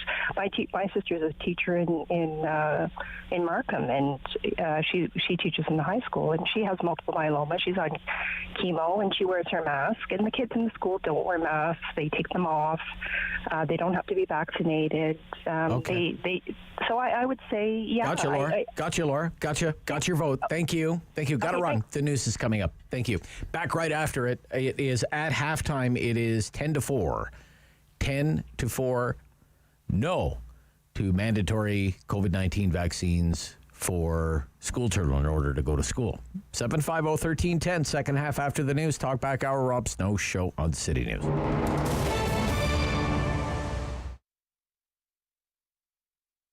Being a crossing guard works great as part of my schedule as a high school student because I still have time to do my tests and assignments while earning a little bit of cash on the side. Working as a crossing guard fits into my current lifestyle because it gives me a lot of time during the day to pursue hobbies that I'm very interested in. A friend of mine introduced me to this job. I didn't know it was actually a paid job. I always start my day. It's a very little, I guess, few months baby, and she always comes with her dad on a pram, and the smile she has, like, oh my God. Well, I think the OSC is a very good employer. They show quite clearly that they care about you. They're very polite. They really make you feel like you're part of a family. It's fun. I really enjoy it. Gets us out of the house, too. Yeah.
in Ottawa and the Valley. This is City News, now on 101.1 FM and 1310 AM. It's Tuesday, May 10th. Good morning. I'm Andrew Boyle. Right now in Ottawa, 18 degrees. It's 19 in Smiths Falls, and here's what's making news this hour. In local politics, one who many thought would run for mayor, or at least run for city council again, is not. Rideau Vanier's Matthew Fleury says he will not reoffer in the fall vote for council and has decided not to run for mayor either. Fleury says he will stay in Ottawa, trying to help the city in other ways. That is at least 9 new faces then on council in the fall. The mayor, 7 councillors, as well as 1 new seat. The 4 main party leaders in the provincial election are all in North Bay today. They're preparing for their first official debate. That will be held on Northern Ontario issues starting at 1 o'clock this afternoon, once again in North Bay. Now, ahead of that leaders' debate on Northern Ontario issues, Liberal leader Stephen Del Duca says he would move to attract more people to that part of the province. Del Duca says the Liberals would improve roads and improve access for medical care. He also promises high-speed internet for everyone in Northern Ontario by 2025. Latest data suggests there are still long pandemic-related delays for some elective surgeries, but the situation is beginning to improve.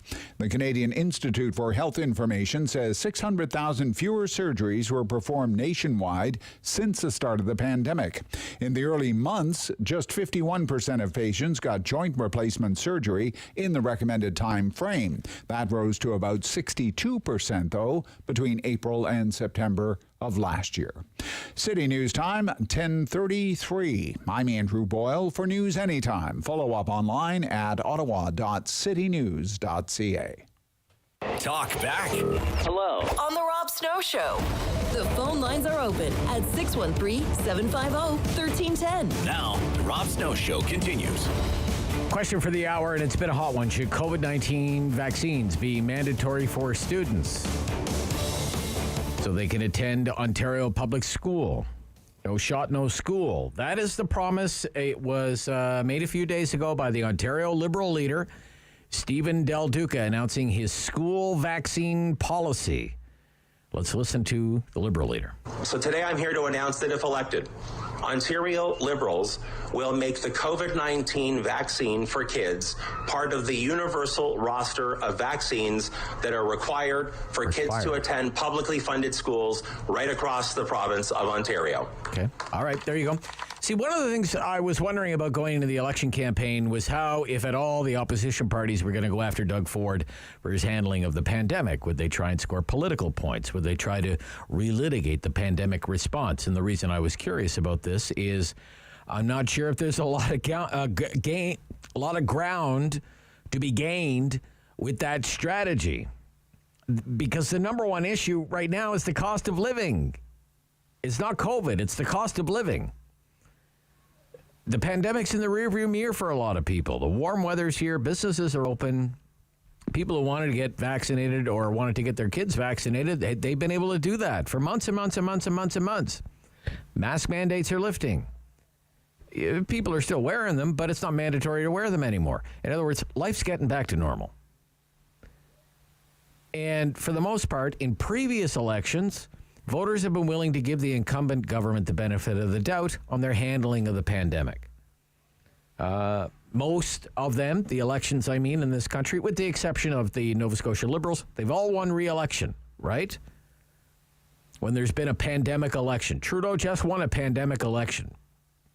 And it's pretty much a fait accompli that Premier Legault is going to win re-election this fall in the province of Quebec. It's not even going to be close. And Legault's pandemic performance is one of the worst in the country.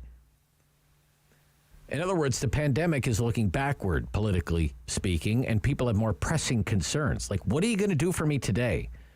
Gas is $2 a liter today.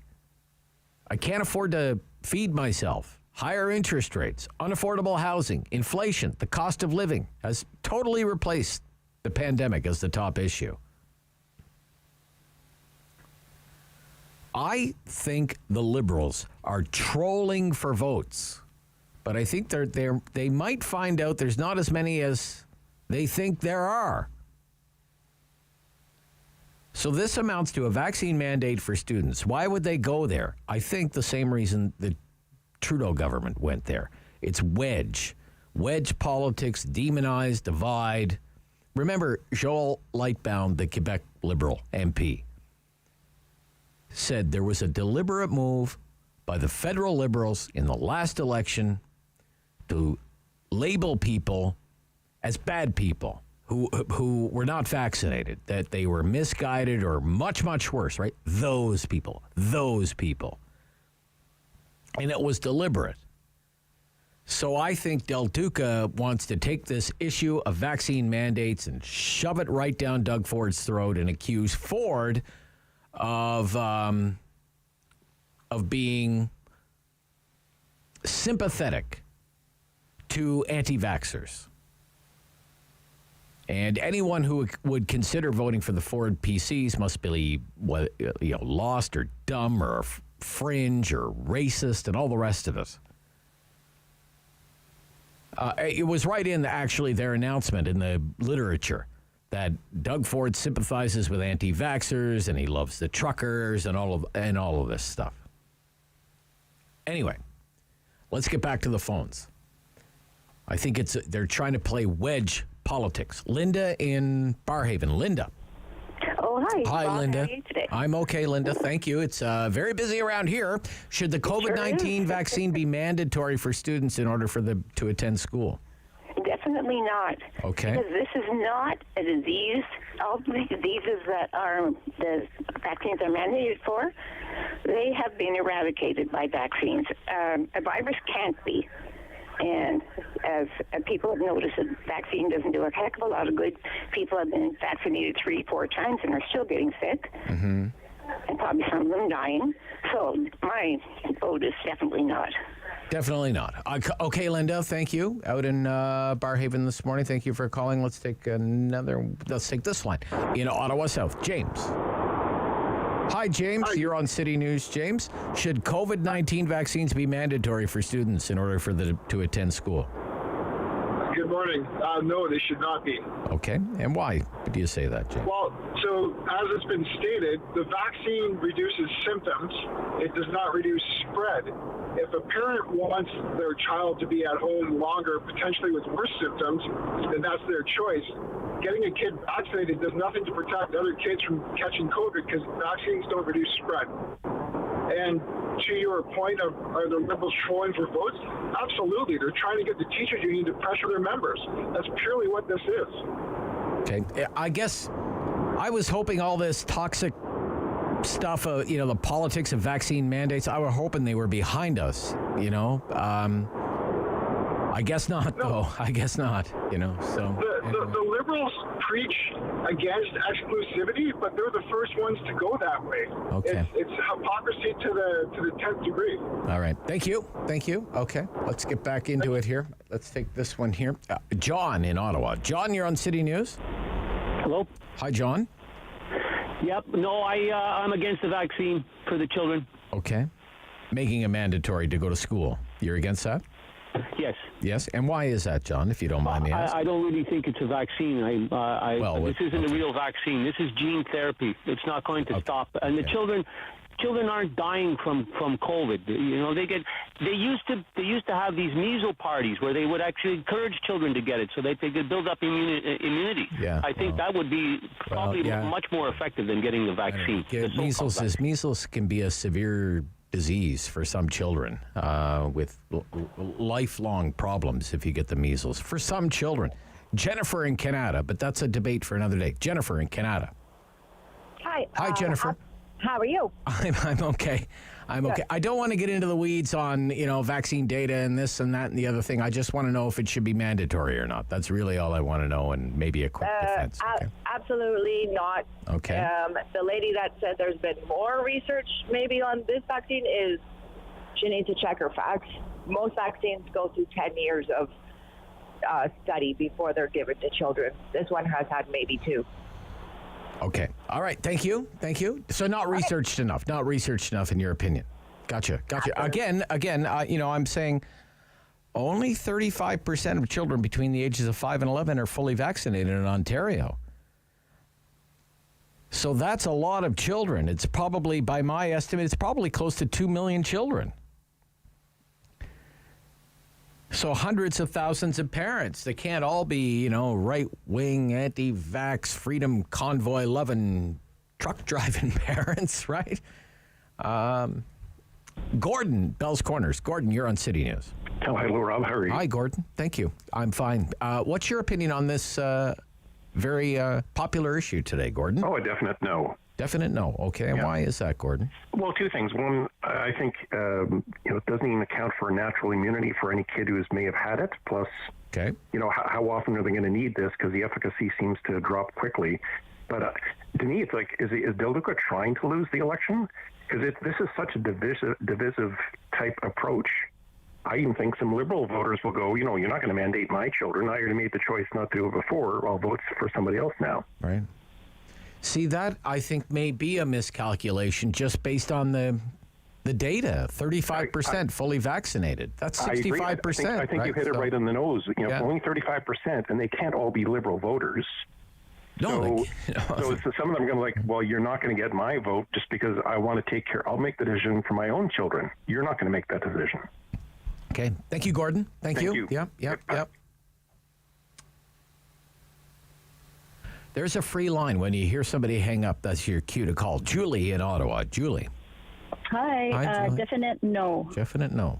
And why? Yeah, vaccines are created to protect a population at risk. Children are not at risk. And, of course, parents are worried because long-term effects, we don't know if there's going to be a long-term effect on their health. And also, vaccinated people still get Omicron. My colleagues have been triple vax, and they're getting sick all the time. So I think we just need a bit more time, more research than injecting our kids with. Okay. You're saying slow down, right, Julie? Slow down. Things are getting better. We will need to know how to live with COVID. And right now, influenza is way worse for people that are immunosuppressed. So we just need to slow down and just not rush this. And I'm really disappointed that the Liberals are making this an issue. Okay. Thank you. Okay. Let's take another one. 750-1310. 750-1310. Joe in Nepean. Joe. Hey, Rob, how you doing? I'm good. No shot, no school. What do you think about that? Yeah, just a big old no from me. Just wanted to add to the no category. Everybody else has made pretty good points, but just wanted to call in and just say no. Okay. Just say no, says Joe. Okay. All right, Joe. Gotcha. Well, I mean, at halftime, it was 10-4, and the Yays were starting to make a little comeback there. It is now 17-4. 17-4 for the no side. Cheryl in Ottawa. Call in and just say no. Cheryl, you got to turn down your radio. It's Joe. Okay, all right, Joe. Gotcha. And now, listen to this, how Cheryl's going to catch up to the radio here. The Yays were starting to make a little comeback there. It is now 17-4. You've been telling people to turn down the radio since 1975. Cheryl in Ottawa. Hello. Oh, hi, Cheryl. Thanks for joining me. Hi, Rob. Yeah. Where you been? I've been here listening. You've been here listening. Yeah. We've been here listening too. Yeah. Anyway, all right. Cheryl, are you a yes or a no on this one? What do you think? Huge no. Huge no. All right. Okay. Why is that, Cheryl? Many. This vaccine, they call it, isn't. It doesn't help us at all. Okay. It's proven that. We're all vaxxed because we were forced to. Well, I was happy to get the vaccine. I was not. You weren't. Okay. Well, it's not like we were all forced to. Nobody forced me to. I just did it, Most had to keep their jobs. Most? Well, if you're essential, yes. Right. Well, I'm an essential worker. Right? They didn't force you. You're lucky. Yeah. Well, I don't know. I just didn't kick up a fuss anyway. I wasn't going to kick up a fuss anyway. I was waiting to get vaccinated, right? So I wasn't. Choice, right? Personal choice? Choice, yeah. Okay. All right. Should be the parents' choice. Should be the parents' choice. It should be a personal choice. It's your body. The government doesn't own it. I mean, come on. We're talking about 5 to 11-year-olds. Okay. When I was 11, I would have eaten Oreo cookies for every meal. Like, let's get real. Well, the parents are the parents' choice. that. Yeah, I and know. it should be their choice. Exactly. The numbers haven't shown us crap. They've shown us that, guess what? You still go for your 40th shot. You're still going to get it. It's a flu. Take it. No, it's more than a flu. Okay. All right. 10:46, Rob Snow Show. Final quarter of a red hot talkback hour coming up. Vaccine mandate for school children. It's lighting up the lines. You could be part of it. Rob Snow Show, City News.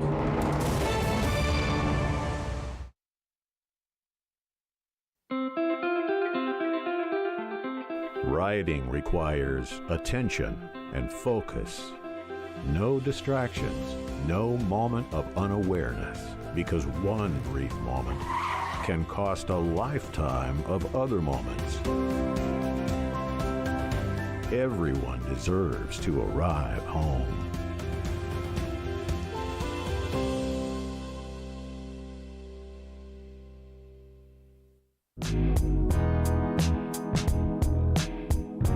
The Maritime provinces are home to some of the oldest settlements in Canadian history. But did you know that one of the first was actually started by black settlers? Take a minute to learn about the rise and untimely fall of Africville. Black people have lived in Nova Scotia since before the founding of Halifax in 1749, but it wasn't until after the American Revolution in the late 1700s and early 1800s that large groups of black settlers began to arrive in the province, many of whom were former slaves promised freedom and land in Nova Scotia. What they encountered when they arrived, however, was racist treatment by their white neighbors and government officials. This pushed many black people to build homes on the outskirts of town instead. But despite the area receiving little support from government officials and lacking necessities like functioning sewage systems, access to clean water, and proper garbage disposals, the tight-knit community persevered, and so Africville was born. For more than 150 years, the small community grew, expanding from just a few homes to a population of over 400 people. Everything changed, however, in 1964 when plans for a new bridge and the idea of urban renewal prompted the municipality to set its sights on Africville's land. Instead of investing in the community, officials approved a relocation program that promised free job training and employment assistance to help residents through relocation. But the reality wasn't so kind.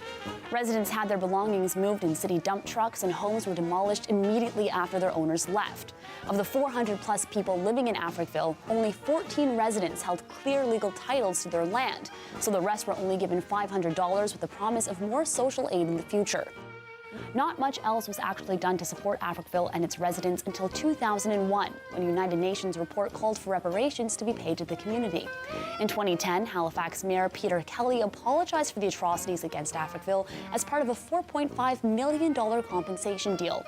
In 2021, Councillor Lindell Smith put forward a 7-part motion to plan for the future of Africville alongside local organizations and the descendants of former residents. Today, there's a public park and museum where Africville once stood to teach visitors about the history of the land and its community.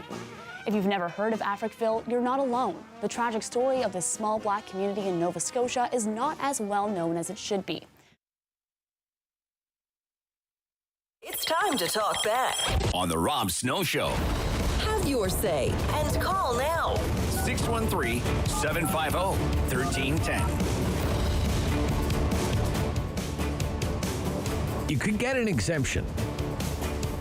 And I guess if it's Premier Del Duque, you would have to get an exemption because he says it would be mandatory for COVID-19 vaccines for children 5 to 11 years old. But you could get an exemption. There is a law in Ontario. It's been on the books since 1990. It's called the Immunization of School Pupils Act. Under that law, all children who attend primary or secondary school must be immunized against diphtheria, tetanus, polio, measles, mumps, rubella, meningitis, whooping cough, and the chickenpox vaccine is required for all children born after 2010 and later. So it's the law. But if you're a parent, you can get an exemption, and there's a process for that. Your child can be exempted from immunization for medical reasons or due to conscience or religious beliefs. But it's not easy. There are many, many hoops to jump through. If it's a medical exemption, you have to fill out a statement of medical exemption form. Has to be signed by a physician or nurse practitioner, submitted to your local public health unit. That's the more straightforward one. If it's for conscience reasons or religious beliefs, it's kind of onerous. You have to contact your local public health unit, complete an education session, which is basically a lecture. You have to go to Ottawa Public Health. They put on a lecture where they put on an education video. You got to watch the video. Then you're given a signed and dated vaccine education certificate after you've watched the video. Then you have to complete what's called a statement of conscience or religious belief form. And you're still not done. Then you have to get it signed by a commissioner for taking affidavits in Ontario. In other words, it has to be notarized, okay, by a notary public. That's how the law works. And if the Liberals win the election, that is what every parent in Ontario who doesn't agree with the Liberal position on this vaccine mandate would have to do. So I just want you to kind of wrap your head around that. Given that the vaccination rate for this age group, 5 to 11 years old, is only 35%. So that's kind of the prospect that 65% of children are facing right now. Their parents are facing. Craig in Smiths Falls. Craig, good morning. You're on City News. How you doing? I'm good. Should the COVID-19 vaccine be mandatory for students in order to attend public school? No, it shouldn't. Okay. And the main reason I was going to give was what you actually just talked about, you can do the paperwork and put unvaccinated kids in school anyway, so it's kind of a useless claim to make for the Liberal government. Okay. But I think the reason DeLuc is pushing on this, when you think about it, the Ford government wasn't in power for all that long when COVID hit. So they haven't dealt with much other than COVID the whole time the Ford government's been in, really. Yeah. It's the only thing he can try and pick on. Okay. It's the only thing he can try and point to and go, oh, you did this wrong. Well, he didn't do it wrong, really, so. Well, you might be able to point to some other things that went wrong, right? Yeah. I think if I was Del Duca, I wouldn't do this. I would do long-term. I'd make a much bigger deal out of long-term care. I'd do the long-term care way more than this. I think it's just a useless claim because you can put unvaccinated kids in school. You so can. It's not going to make you can if you're willing to go through that. If you're willing to go through that process. Right. It seems to be a little bit different in different school boards. In this area, it's a little bit easier. You can pretty much just walk into school, fill out paperwork, and they take care of almost everything from there. Oh, really? Okay. Yeah. All right, Craig, thank you. Right. Thank you, Craig. Thank you. That's what it says in the government's literature that you're supposed to do. But Jackie in Maitland. Jackie. Yes, well, I'm a bus driver. The thing of it is, when I first saw the children, wearing masks and everything else, I cried. You couldn't even see little smiles. They didn't know who you were. All this stuff. Masks, it does not give you fresh air and help your lungs or nothing. This thing of taking a shot and all that stuff for kids, it's ludicrous. That's what it is. It's from the devil. And I mean it. People need to wake up. They are waking up because time is going on and you've seen the results. Okay. People live with paralysis and they die after injection. It doesn't help. There's so many things that I could say. I'm telling you, it changes your genes. So you're a no. I'm going to put you down as a no. You're a no, right? You're a no. I'm a no. But there's a bigger picture here you have to look at. So anyway, yes, it's from the devil. I got you. It's from the devil. The vaccine is from the devil. Why don't we just end our conversation there? Devin in Ottawa South. Devin. Yes, sir. Yeah, well, I'm not going to say it's from the devil, but I'll add my vote to the no there. Okay. All right. And I'd say that the vaccination rate amongst kids is pretty close to the booster rate. I think that's close to what the voluntary rate is right now. I think the difference is, when people couldn't go to restaurants, couldn't travel, couldn't keep their job, things like that. So that might have a larger part to play in it, as well as parents' fear, especially if any of them had some minor complications themselves or felt like COVID wasn't that bad for themselves. Gotcha. Thank you, Devin. Thank you, sir. Yep. Bye-bye. Fair enough. Rob in Richmond. Rob. No, Neil in Richmond. Rob. So is it Rob or Neil, or who is it here? Oh, it's Rob. Rob. Okay, go ahead. All right. Okay, absolutely not. Okay. For two reasons. One, we've already fought this battle. Yeah. Number two, as a former retired teacher, there are thousands of kids across Ontario that are in school without their immunization. And every year the school board goes through, do you have your little yellow card? Are your shots up to date? This is going to add a whole layer of bureaucracy that we can't afford. Okay. And one more thing. If you want to chase these kids down, it's not going to work. The children have a right to go to school. It's right in the Education Act. Okay, Rob, thank you. Thank you, Rob. Thank you. Let's see how many of these. Let's not take any more calls because I don't think we'll fit in any more calls. Jamie in Ottawa. Jamie. Hi. So, yes, I'm definitely against it. And one thing that we need to stop doing is we have to stop calling this a vaccine because by definition, it's not a vaccine. It doesn't provide immunity and it doesn't prevent spread. So we keep using this term fully vaccinated, yet people are not fully vaccinated, or is it a vaccine? Okay. The other ones that are required are true vaccines. All right, I'm using the language that everyday people use to communicate in the English language. So I don't know what to call it other than a vaccine. Neil in Kempville, but I got your vote. Thank you. Neil in Kempville. Go ahead, Neil. Things are falling apart. I'm definitely a no. Okay, thank you. Okay. Why is that, sir? Why is that? Quickly. I don't know. I just think freedom of choice. Freedom of choice. It's to make it the parents' choice, so you're saying. Yeah, okay, for sure. Yeah, okay, Neil, thank you. And this will be the last one. Linda, the best for last. Linda in Chelsea. Yes, I want to vote yes. You're a yes. Okay. I'm a yes person, yeah. Okay, go ahead. Like my next door neighbor is a teacher, and he got it twice now from his students. Okay. And the guy I'm working with right now, he got it also from his young grandchild. So I think that it should be yes. Thank you, Linda. Thank you. Okay. Thank you for everybody who called. You want to know the final score? It's not even close. It's a rout. On mandatory vaccines in order to attend school, Ontario Public School, we took 29 calls, which is an enormous amount of calls for a talkback hour. And the final score was 24 no's and 5 yes. 24 to 5. Yikes. I don't think that's a winner of an issue for Del Duca. I think that might actually cost him more votes than he hopes it'll get him. But if he thinks it's the right thing, good for him. 750-1310, Rob Snow Show, City News.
Number one for local news in Ottawa and the Valley.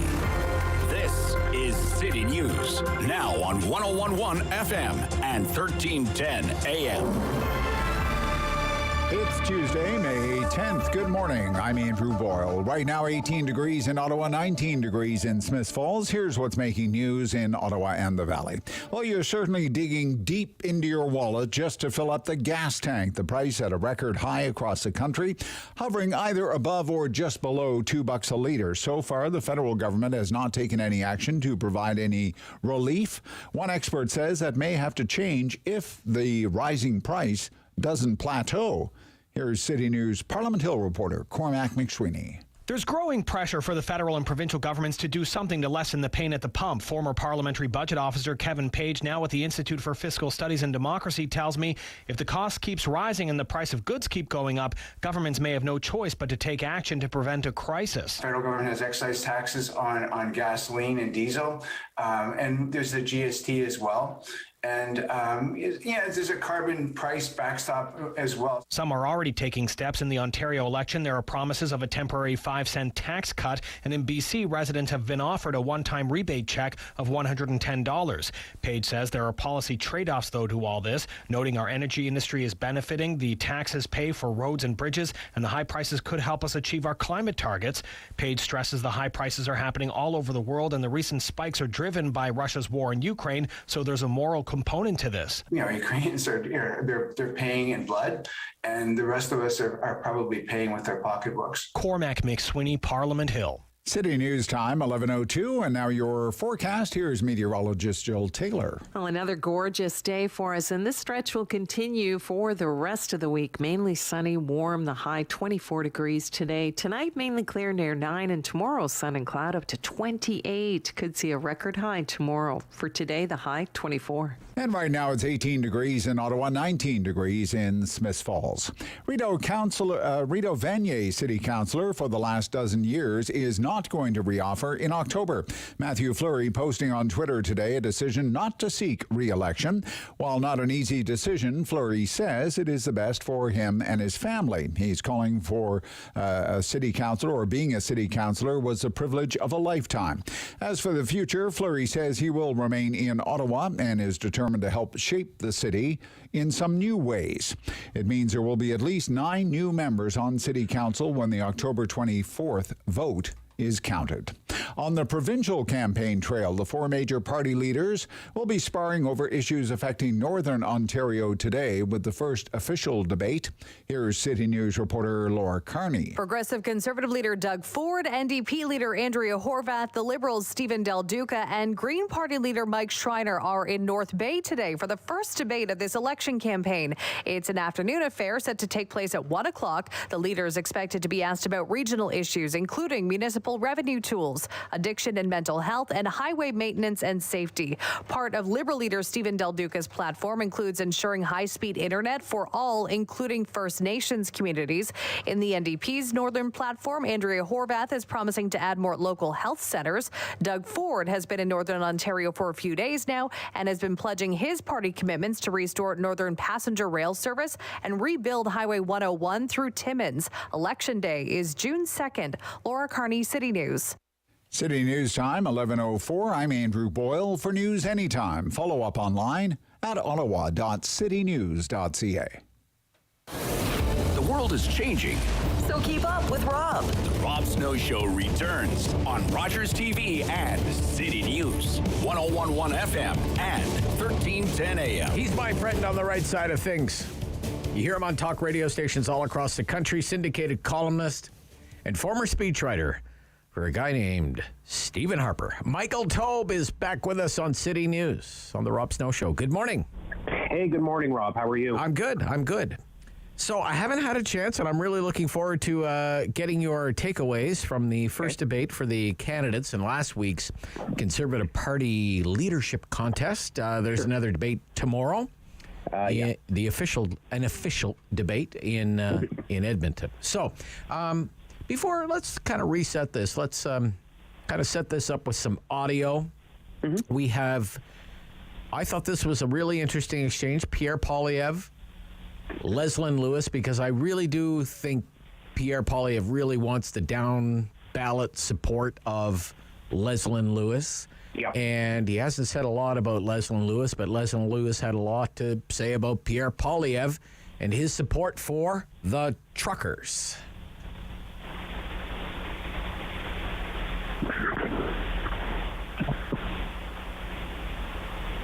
We have it. It's coming. Don't worry. Well, I did stand up for freedom during the pandemic. From the very beginning, That's not true. I was That's not among true. the loudest voices That in you were Parliament. not one of the loudest voices, Mr. Poilievre. You could. were not one of the loudest voices. In If I fact, could, you did not speak up until it was convenient Actually, that for is you not to true, speak up. Madam Lewis. You did not That is even not go true, to Madam Lewis. the trucker protest. You actually went But I and respond. you took a picture in your neighborhood at a local stop. Let's hear from you Mr. did not Poilievre, speak up for the truckers, Let's and hear you from did Mr. not speak Poilievre. up the Thank loudest, you. Mr. Poilievre. First of all, I did go to the trucker protest. Okay, I did not like the debate. I will agree Poilievre was the winner. Yeah. I thought Lewis did not come across well. Charest didn't know what hit him. Aitchison is a nice guy. Nice guys finish last and will in this race.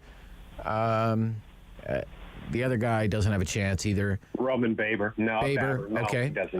No. If you were looking for a government in waiting, which I think if you're a conservative supporter, you want your party to look like a government in waiting, like it can just slide right in there and run the country. Yep. I didn't see that last week, but I want to know what you think.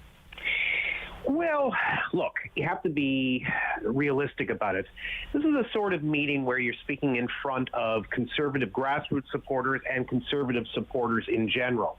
The language that's used during a debate like this, is going to be one way, whereas versus when they all get together and meet and speak at CPAC, for example, or what CPAC will televise, you'll find that the language and some of the comments and some of the tete-a-tetes will be a little different from one another.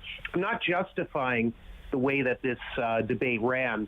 It didn't bother me in particular, but I think more than a lot of Canadians, I accept the fact that this is the way politics is starting to develop in North America. We're always 10 to 20 years behind the U.S. when something comes in. It doesn't always necessarily come in, but if it does, we will follow suit as time goes along.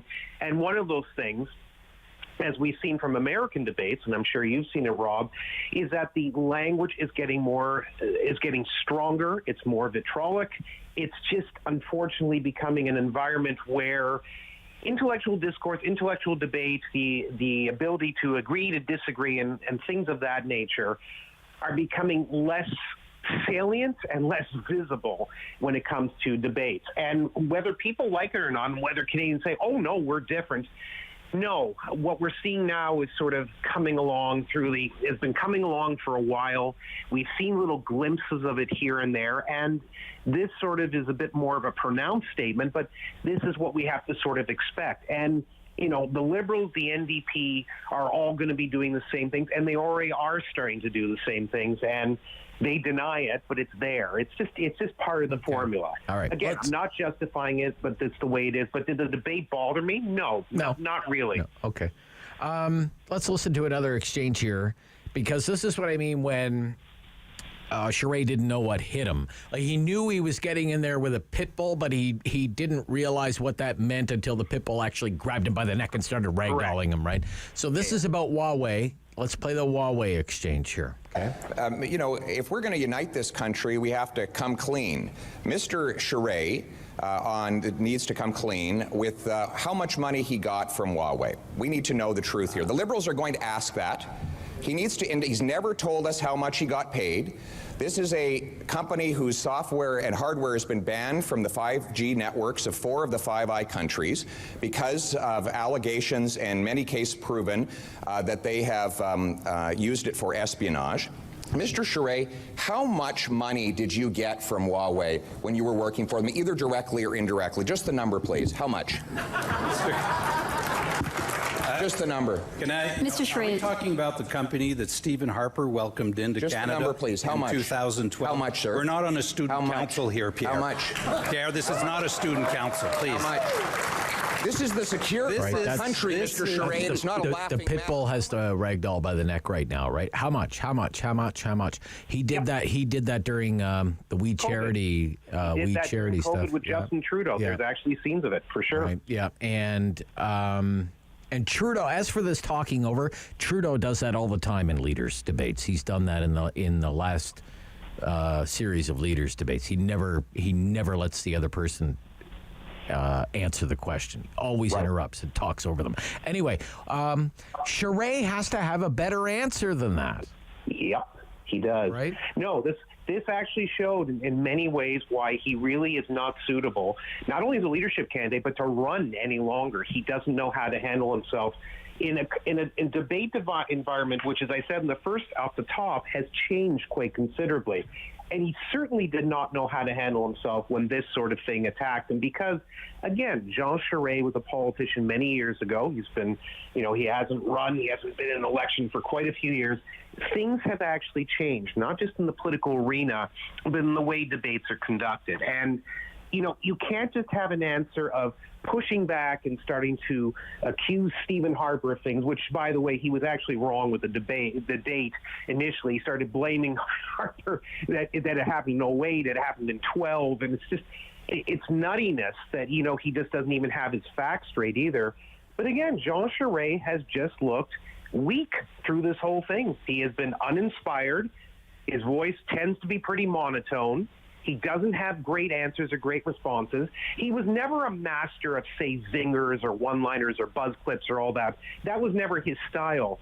But at the same time, he has to be more on the ball and better about things, especially when you're going against people who are younger than you, who are still in politics, and who understand the environment a hell of a lot better than you do. And this is why Jean Charest just, not only is he not going to win, and not because I've endorsed Mr. Poilievre, I knew when he declared that this would be a problem. It's actually been worse than I thought it was, Rob, because I thought if nothing else, he would at least make a spirited run. He would try his best. He would try to get as many votes as he possibly could on the red Tory side, the progressive leaning side, and at least make it a decent campaign. The way things are going right now, and yes, I mean, some polls are showing that the lead is a little bit narrower, but at the same time, when you had polls showing Poilievre up by 40-plus points, I mean, it can only come down. It's impossible for anything to stay like that. He's just not looked very strong. So I agree with you. Responses like that are trying to deflect attention away when quite clearly this is a question that a lot of conservatives have, and quite frankly, a lot of Canadians have. And in spite of what he says about his role, that being Mr. Charest, his role with Huawei, the fact is that Huawei has been accused of and in certain cases found guilty of accusations of espionage or safety and security issues, if you'd like. Mr. Poilievre is right to ask these questions. All of the conservative leadership candidates are right to ask this question to Mr. Charest. Allegations against Huawei. I mean, holy smokes, where do you begin? Exactly. Corporate espionage, violating sanctions against Iran, intellectual theft. I mean, it goes on, right? Yeah. Anyway, okay. There's a leaders' debate today. North Bay, Ontario politics, Northern Ontario issues. This is a Northern Ontario debate. It's at 1 o'clock. We'll probably air a little bit of that on the Sam LaPrade show this afternoon. Look, when I bring up the Ontario election, we had a red-hot issue today on the Ontario election about Del Duca's call for mandatory vaccinations to go to school. Not a lot of people in favor of that, overwhelmingly against that. But for the most part, it's all you can do to get a phone call on the Ontario election. I think right now just people aren't paying attention. What do you think, Michael? It's interesting. I would say half and half. Half and half, okay. Some are paying attention because I can tell you, just this is non-scientific. Whenever an election is called, and you probably do the same thing, I take a look around to see if people are politically engaged in the early signs, and some of the early things are lawn signs and things like that. We know most people don't take them, but those that do, if they're really interested or intrigued, or they want to keep a government, bring down a government, whatever, that's an early telltale sign of how things are going. I can tell you in my area and in surrounding areas, there's more out this time round in 2022 than there was in 2018. And there's quite a mix in Toronto, where I live, of conservative signs. That's a very good sign. for Doug Ford, the premier. It doesn't mean he'll win all these seats, but it means that there's obviously there's enough interest. People have asked for the sign, right? People have asked for the sign, yeah. So that's one thing. So I would say that, yes, I agree with you that most people, Rob, are not terribly engaged. They rarely ever are. And unfortunately, political engagement in general, as we both know, has gone down in recent years. But I think people are at least, they have an interest right off the bat. There seems to be confidence in the progressive conservatives and Premier Ford. I agree that some polls are showing, a lead in the double digits, some in the single digits. But as long as Doug Ford maintains an advantage of 7 points or above, that's majority government territory. Not because I wrote about it in my National Post column last week. It just historically is. That tends to be the way it works. In terms of this debate, though, Northern Ontario is a bit of a weakness for Doug Ford and for Stephen Del Duca, both of them obviously not living in Northern Ontario, and they don't know the issues as well. Andrea Horwath, again, she's from Hamilton, so again, not perfect. She's a good debater, too. She is a good debater. She is, and she'll probably do well enough. And Northern Ontario has, is not far to the left, but tends to have a very left-leaning position, and there's lots of NDPers that have been elected out in Northern Ontario in the, the last, let's say, 6-7 provincial elections. Yeah. For that reason, her message will obviously resonate to some degree. I think Mr. Ford, as a populist, will have some appeal here and there in certain pockets. And Del Duca, who I know can, as people like to point out, Steve Paikin, my old friend from TVO, was pointing this out recently. He speaks off the cuff. He doesn't do with notes. Look, I do it too. It's a good skill. There's nothing wrong with doing it that way, and he deserves credit for it. But at the same time, if you don't have any background notes, you have to know your facts, and you have to know exactly what to do in every instance. Mr. Del Duca has never been a great debater. He's a good speaker. He's not a great debater. And for that reason, I think that Andrea Horwath and Doug Ford are a little bit better suited, especially in an area like Northern Ontario, which is looking at issues specifically related to, mining, technology, the environment, and other things. I think both of them can cover their bases a little bit better than Mr. Del Duca, certainly in Northern Ontario. Yeah. Okay. What's interesting, and I had a chat with Daryl Bricker the other day from Ipsos, and we talked about how pollsters frame questions. Mm-hmm. And if you frame the question, who are you going to vote for? PC, Liberal, or NDP, the race tightens up. If you ask the question, who are you going to vote for? Ford, Horwath, or Del Duca, it's a big lead for Ford. Yeah. So there's a PC brand, but the Ford brand is more powerful. Mm-hmm. And I think that's a huge advantage because it means he can pull swing voters in from dippers and liberals who they don't identify as PC supporters, but there's something about that guy, Doug Ford. They like that guy, and they'll vote for that guy, which is interesting. I think that's a big advantage in this election campaign for the PCs. What do you think, Mike? Yeah, historically, it doesn't always work to your advantage. Like, for example, federally for many years, as you may remember, 30-odd years ago, Ed Broadbent was always the most popular federal leader. He was more popular than his brand, the NDP, and it never obviously led him to government. So sometimes it works to your advantage, sometimes it doesn't. However, in this day and age where the personality who is the figurehead or the leader of the party tends to be a bit more important at times, especially if elections are either close or turn out to be runaways than they used to be in the past, it actually works to Doug Ford's advantage. I agree with Daryl Bricker, and I agree with his analysis. In the end, ultimately, and I think Daryl probably pointed this out to you, although I didn't listen to the interview, it's Ford Nation, or the brand of Doug Ford, that has obviously worked to his advantage. Yeah. And again, this is a phenomenon that, yes, where you're from in Ottawa, you know about this, you heard about this, you saw it with his late brother, the former mayor of Toronto, Rob Ford. This is the Ford family has been able to meld and merge together populist rhetoric with conservative principles. And that combination so help me, is lethal. It has done them wonders in terms of politics, and it has allowed them or enabled them to win many elections, sort of pushing it together. So yes, I could certainly believe, and I could certainly see where Doug Ford's personal brand is a bit more popular than the PC brand. However, at the same time, the personal appeal of Doug Ford's political brand aids along his party and will sort of enable the PCs to get, as I said, that 7-point lead or more. And if that holds the whole way through, and this is a short campaign, then those two things together work extremely well and really give Doug Ford an enormous amount of momentum. It doesn't guarantee victory, but it certainly brings him closer to it. Okay. Well, that's the view from the colonies. Where are we going now? Let's go to the UK.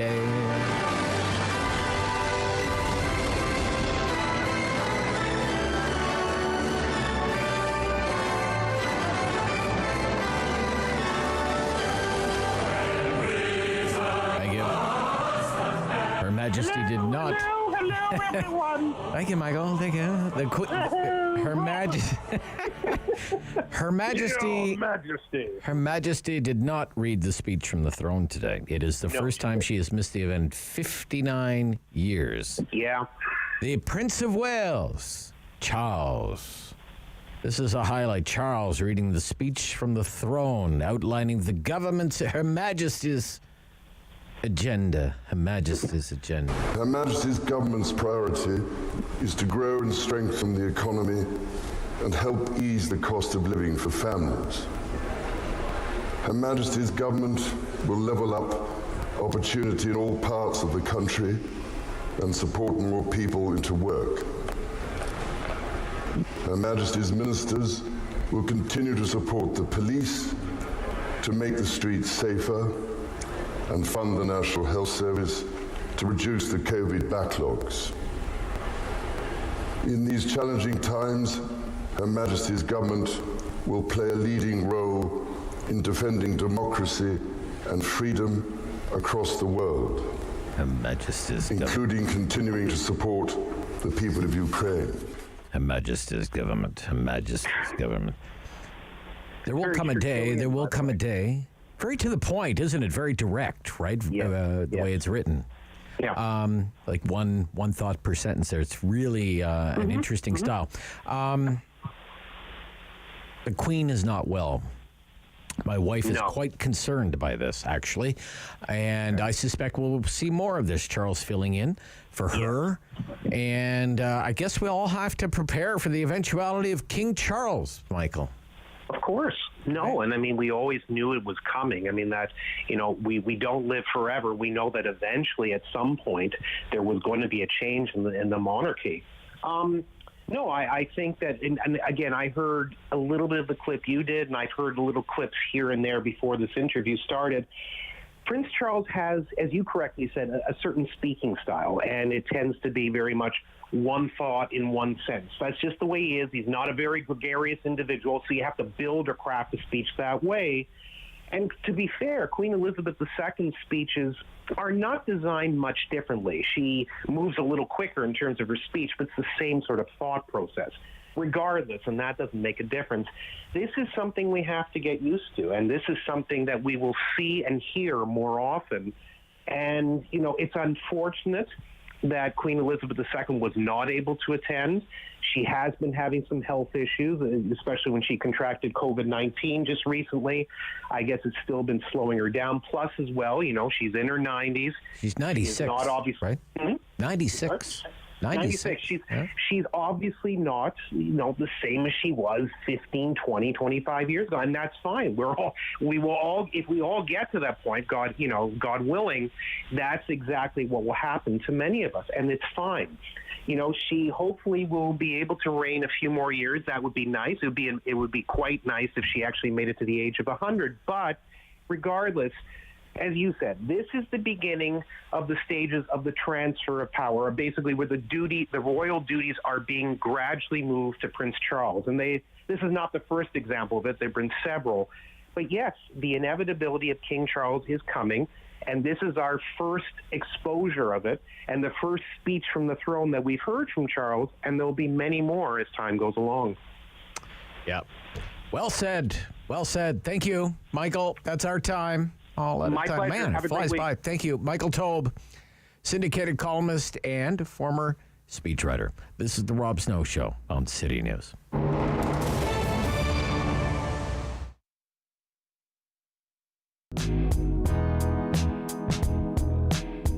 The Calgary Stampede is a world-renowned festival celebrating wrangling, bull riding, and everything cowboy. But did you know that many people credit its origins to a Black Canadian? Take a minute to meet John Ware.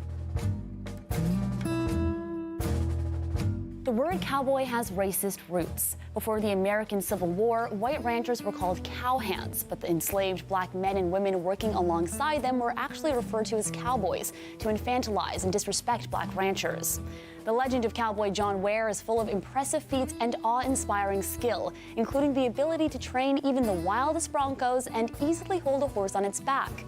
But the real story of John Ware is one that starts from more humble beginnings. Ware was born into slavery in the United States, gaining his freedom towards the end of the American Civil War in 1865.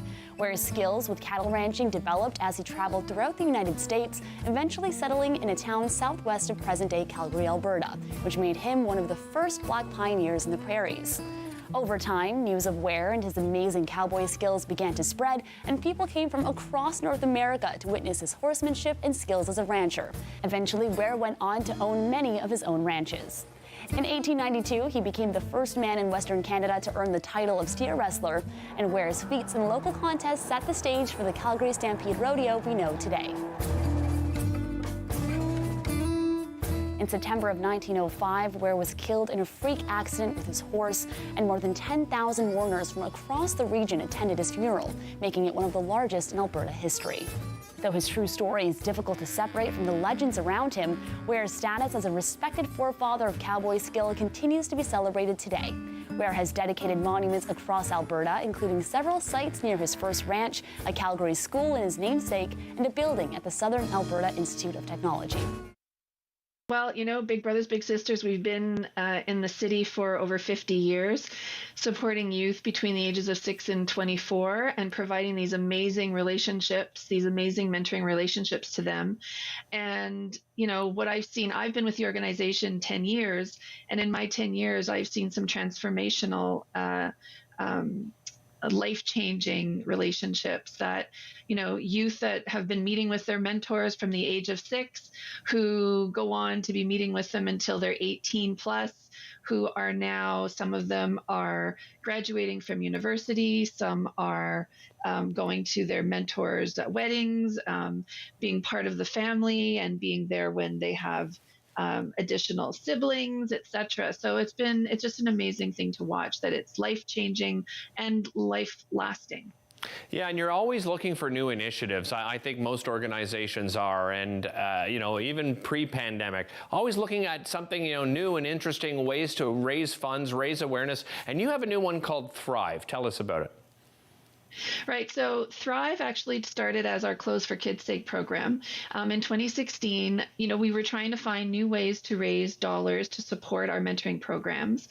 And we started off with some clothing bins in 2016, and then partnered with the Ottawa Catholic School Board, in which they allowed us to put new bins across the city.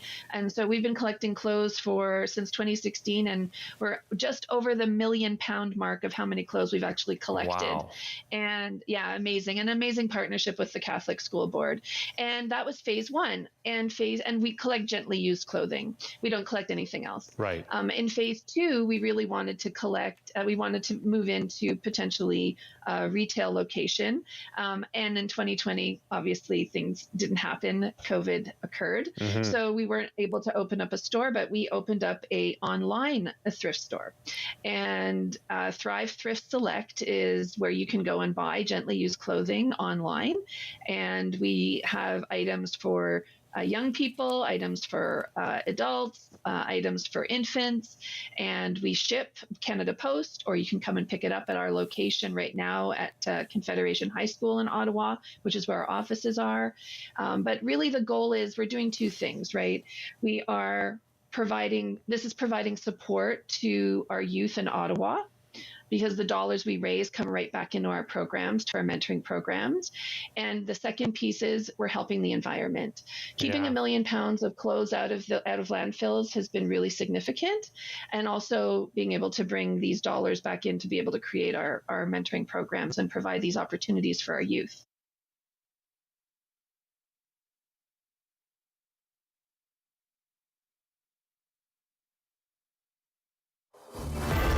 Number one for local news in Ottawa and the Valley.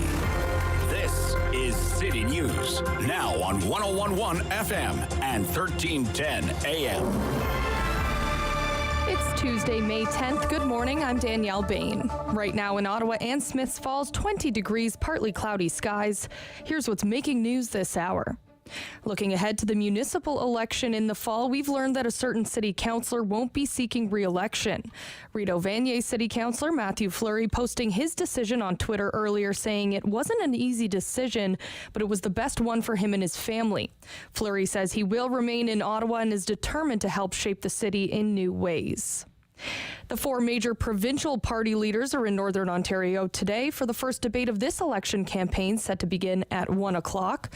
The issues discussed will focus on regional issues, including municipal revenue tools, mental health and addictions care, and highway maintenance and safety.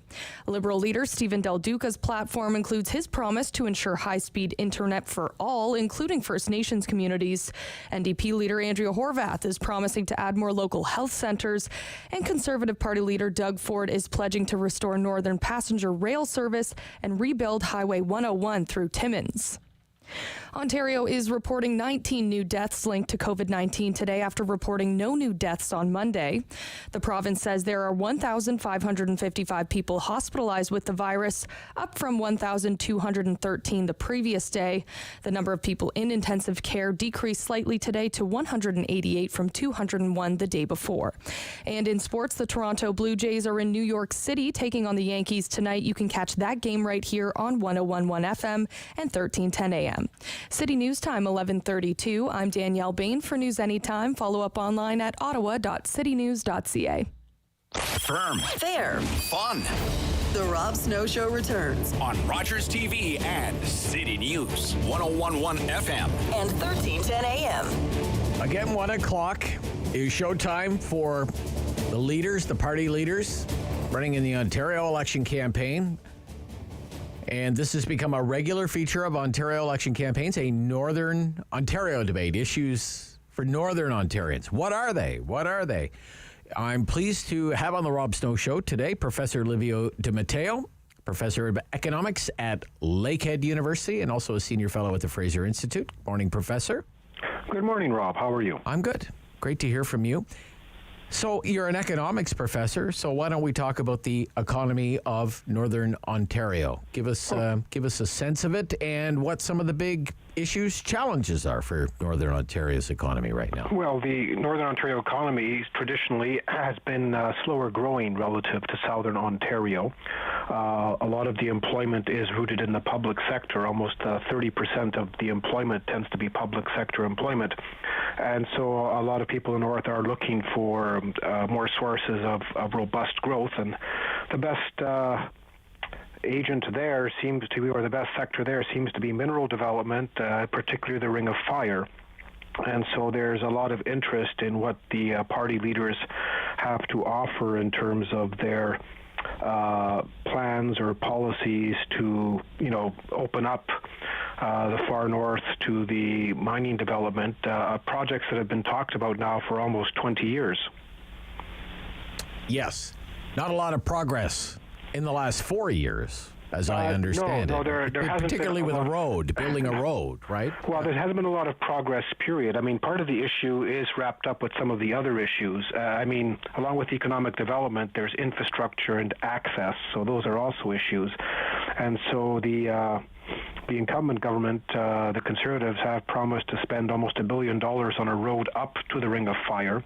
All three parties are promising money for a sort of, highway development in general in the region, broadband internet, etc. So, I mean, it's a very large region. It's basically 6% of Ontario's population spread out over 90% of its land mass. And so the highways in particular, and never mind the Ring of Fire, I mean, they also have to rebuild large sections of the highway due to sort of the wear and tear from the weather and the climate. So it's fairly costly. And the current government actually has been making a lot of announcements, sort of highway development near Kenora, the stretch from Thunder Bay to Nipigon. There's also been the promise to rebuild Highway 101, and now, of course, there's the Ring of Fire Road. So there's a lot of promises there in terms of building these highways, but of course the follow-through was always important. It's taken, again, almost 20 years to begin four-laning the stretch from Thunder Bay to Nipigon, and it's still short. There's still about another 30 kilometers left on this 110-kilometer stretch. Okay. And that's a critical, as I understand, east-west corridor, right? That's correct, yes. All of Canada's highway traffic, in the end, both highways 11 and 17 converge just near the Nipigon Bridge. So, of course, the bridge has been rebuilt. That opened up a number of years ago. But it's a vital corridor for transport trucks, etc. And so if it's not maintained, of course, it does have an impact on the country's commercial flow. Okay.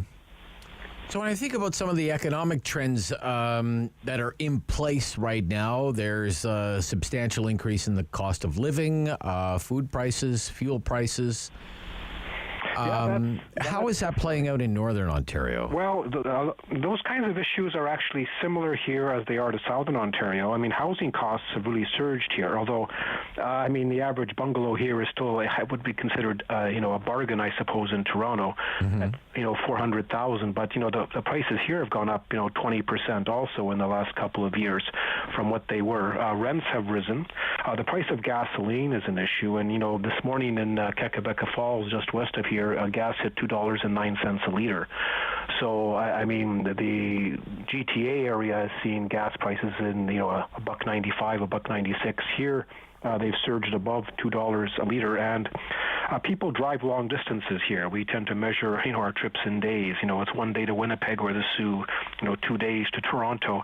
And there's a lot of driving, and so that is going to impact also the mineral development, the mining, and the work that's done in the region that requires sort of road access and travel.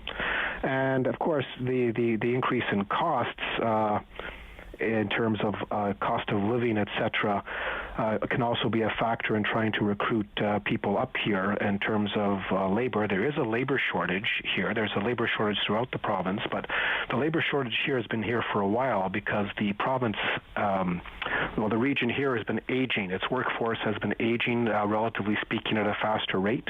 The proportion of people over 65 is much higher in the north, and so that's put added pressure on the labor force in finding skilled tradespeople, etc., again, with demand in the mineral sector and the resource development sector. And so, addressing the labor shortage there also spills over into healthcare, like everywhere else in the province, in terms of shortages of doctors and nurses, etc. So, I mean, those are all issues that kind of spill across the province. And then there's issues sort of related to what is known as resource revenues. Okay. And that is in terms of the development. The First Nations and Indigenous peoples are negotiating sharing of resource revenues when mineral developments go in. And so that is an issue in several of the ridings where there's large Indigenous populations and mineral projects. And even municipalities in Northern Ontario have been pressing the government for some time for a larger share of resource revenues. because the argument is that the resources are up here and some of the benefits should be retained directly into the municipalities that provide the services, of course, for these areas.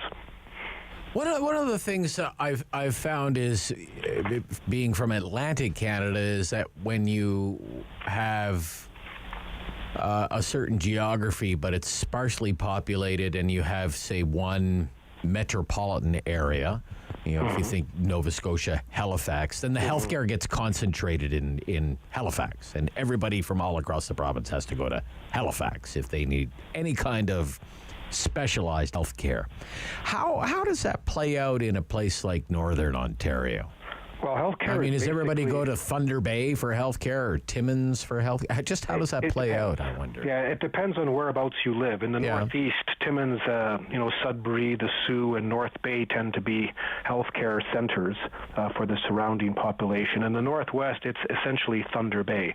So it's the Thunder Bay's hospital is called the Thunder Bay Regional Health Sciences Center, and it basically serves patients from Kenora to Wawa and, north into the far north.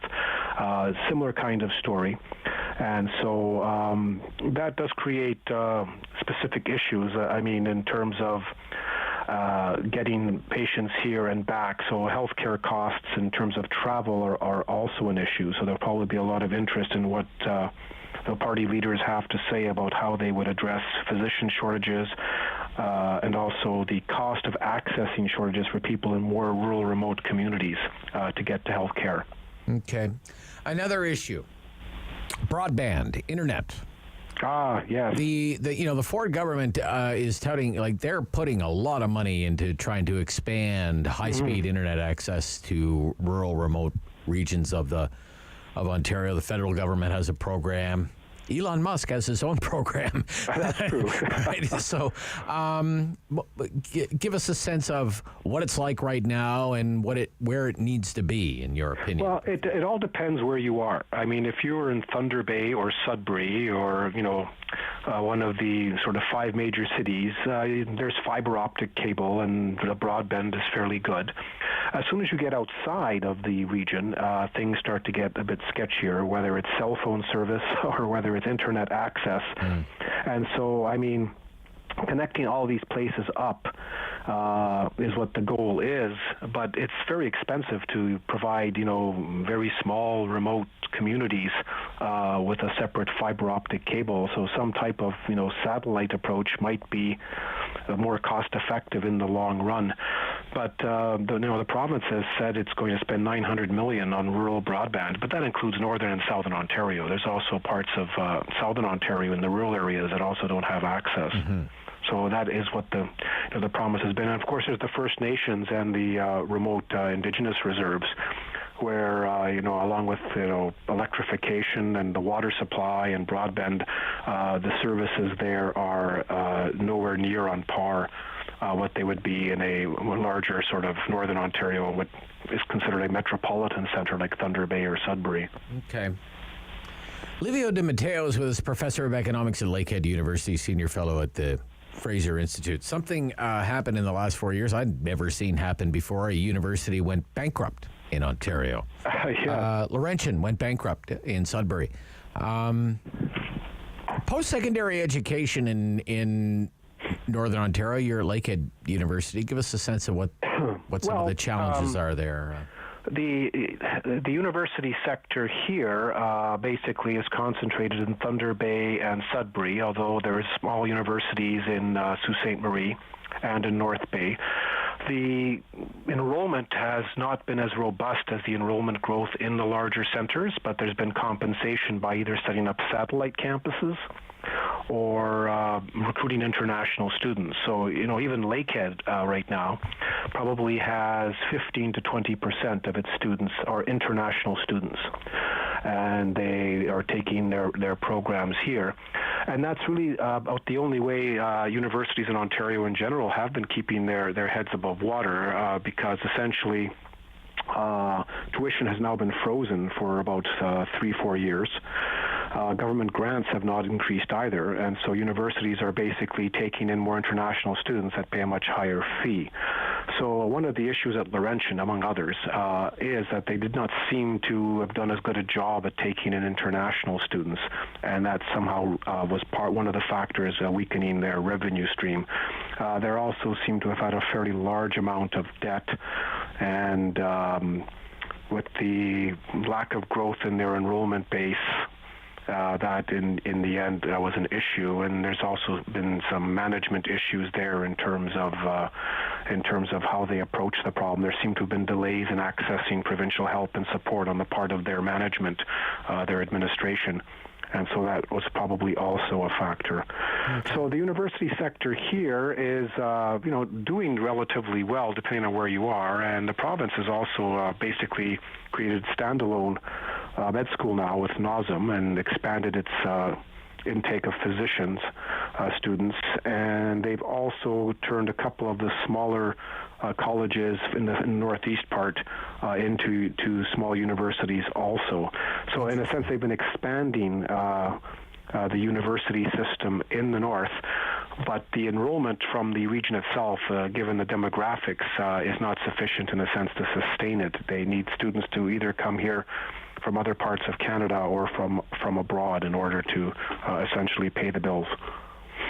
Very interesting. Again, 1 o'clock is that leaders' debate specifically dealing with Northern Ontario.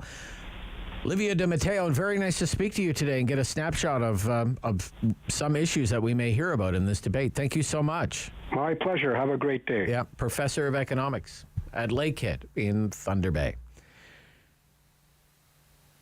We'll be right back with the CEO of the Ottawa Food Bank on the Rob Snow Show on City News.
He's a pillar of community opinion.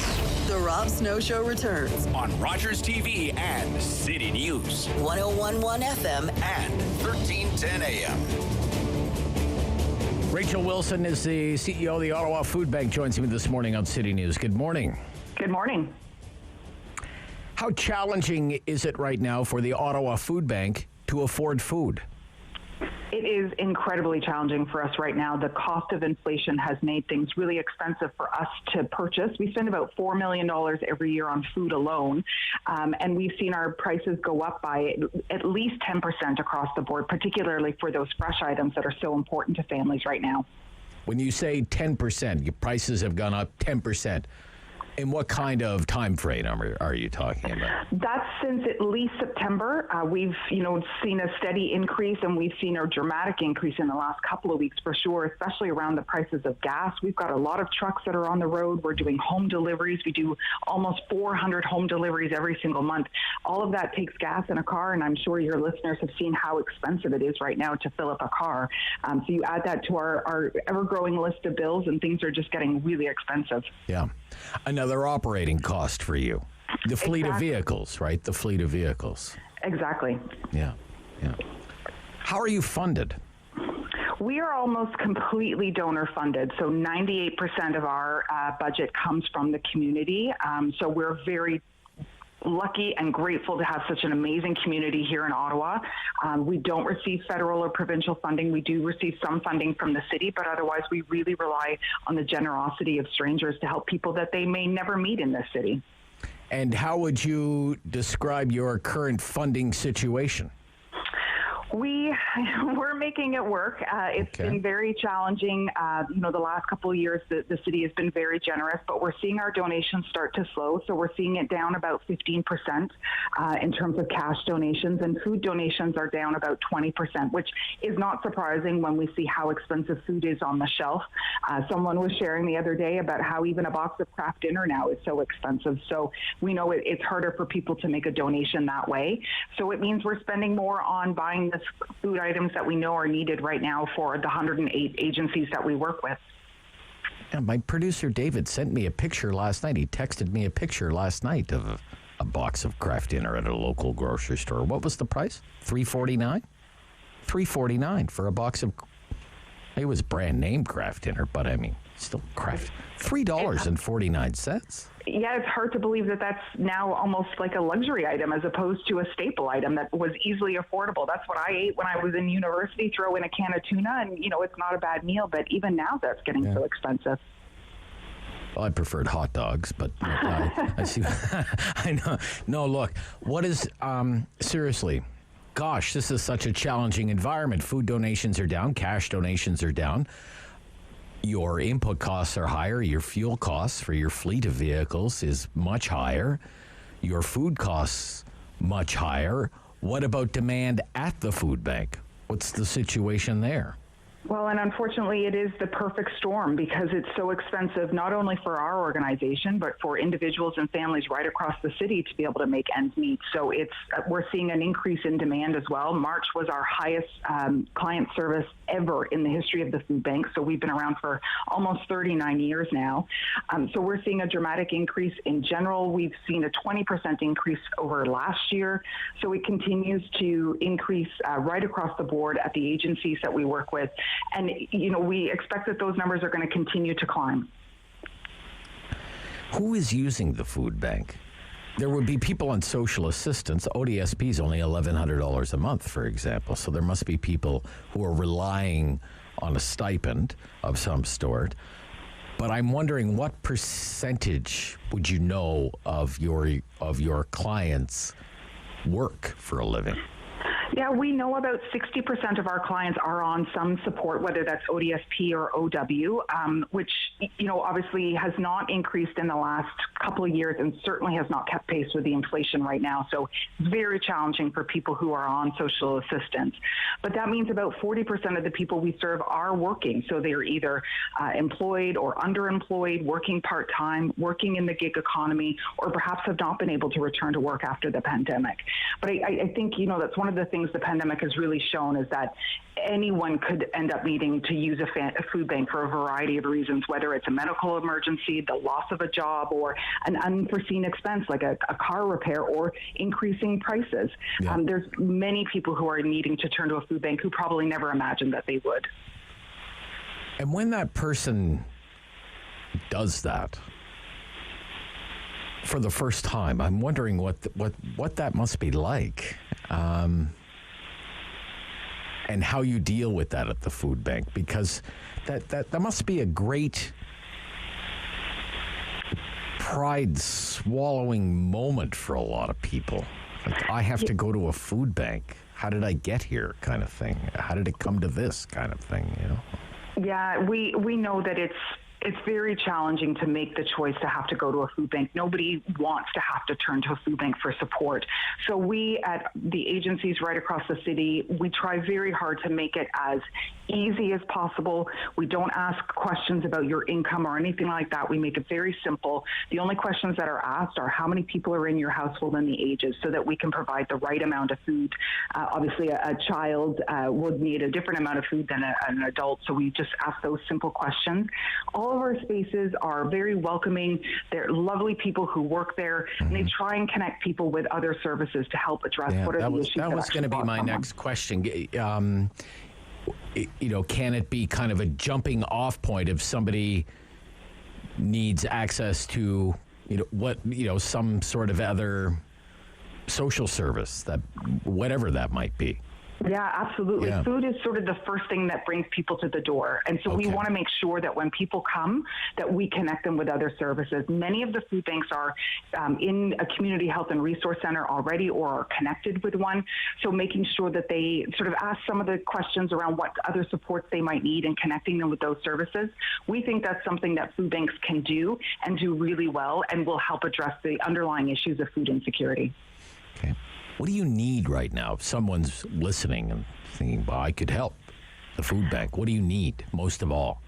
We certainly always need support, whether that is through a cash donation. Every dollar that is given, we can turn into about $5 worth of delivered food. And more importantly, we can buy those fresh items that are very difficult to donate at the grocery store. So things like milk, eggs, fresh produce and meat, and also making sure we buy the items that are most in demand. But some people will prefer to make a donation of an actual item. So you can pick up an extra item at the grocery store and put it in the red cages at the front. The other thing you can do is volunteer. Our farm is opening up, so we're always in need of people to work out at the farm. We rely on about 1,000 volunteers to help out there. And the other thing is, of course, with the elections coming up, make sure you're having conversations with candidates about how they're addressing the affordability to live here in Ontario and in the city. Okay.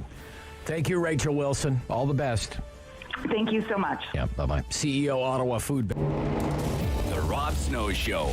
Weekdays at 9 on Rogers TV and City News. 101.1 FM and 1310 AM. Number 1 for local news in Ottawa and the Valley.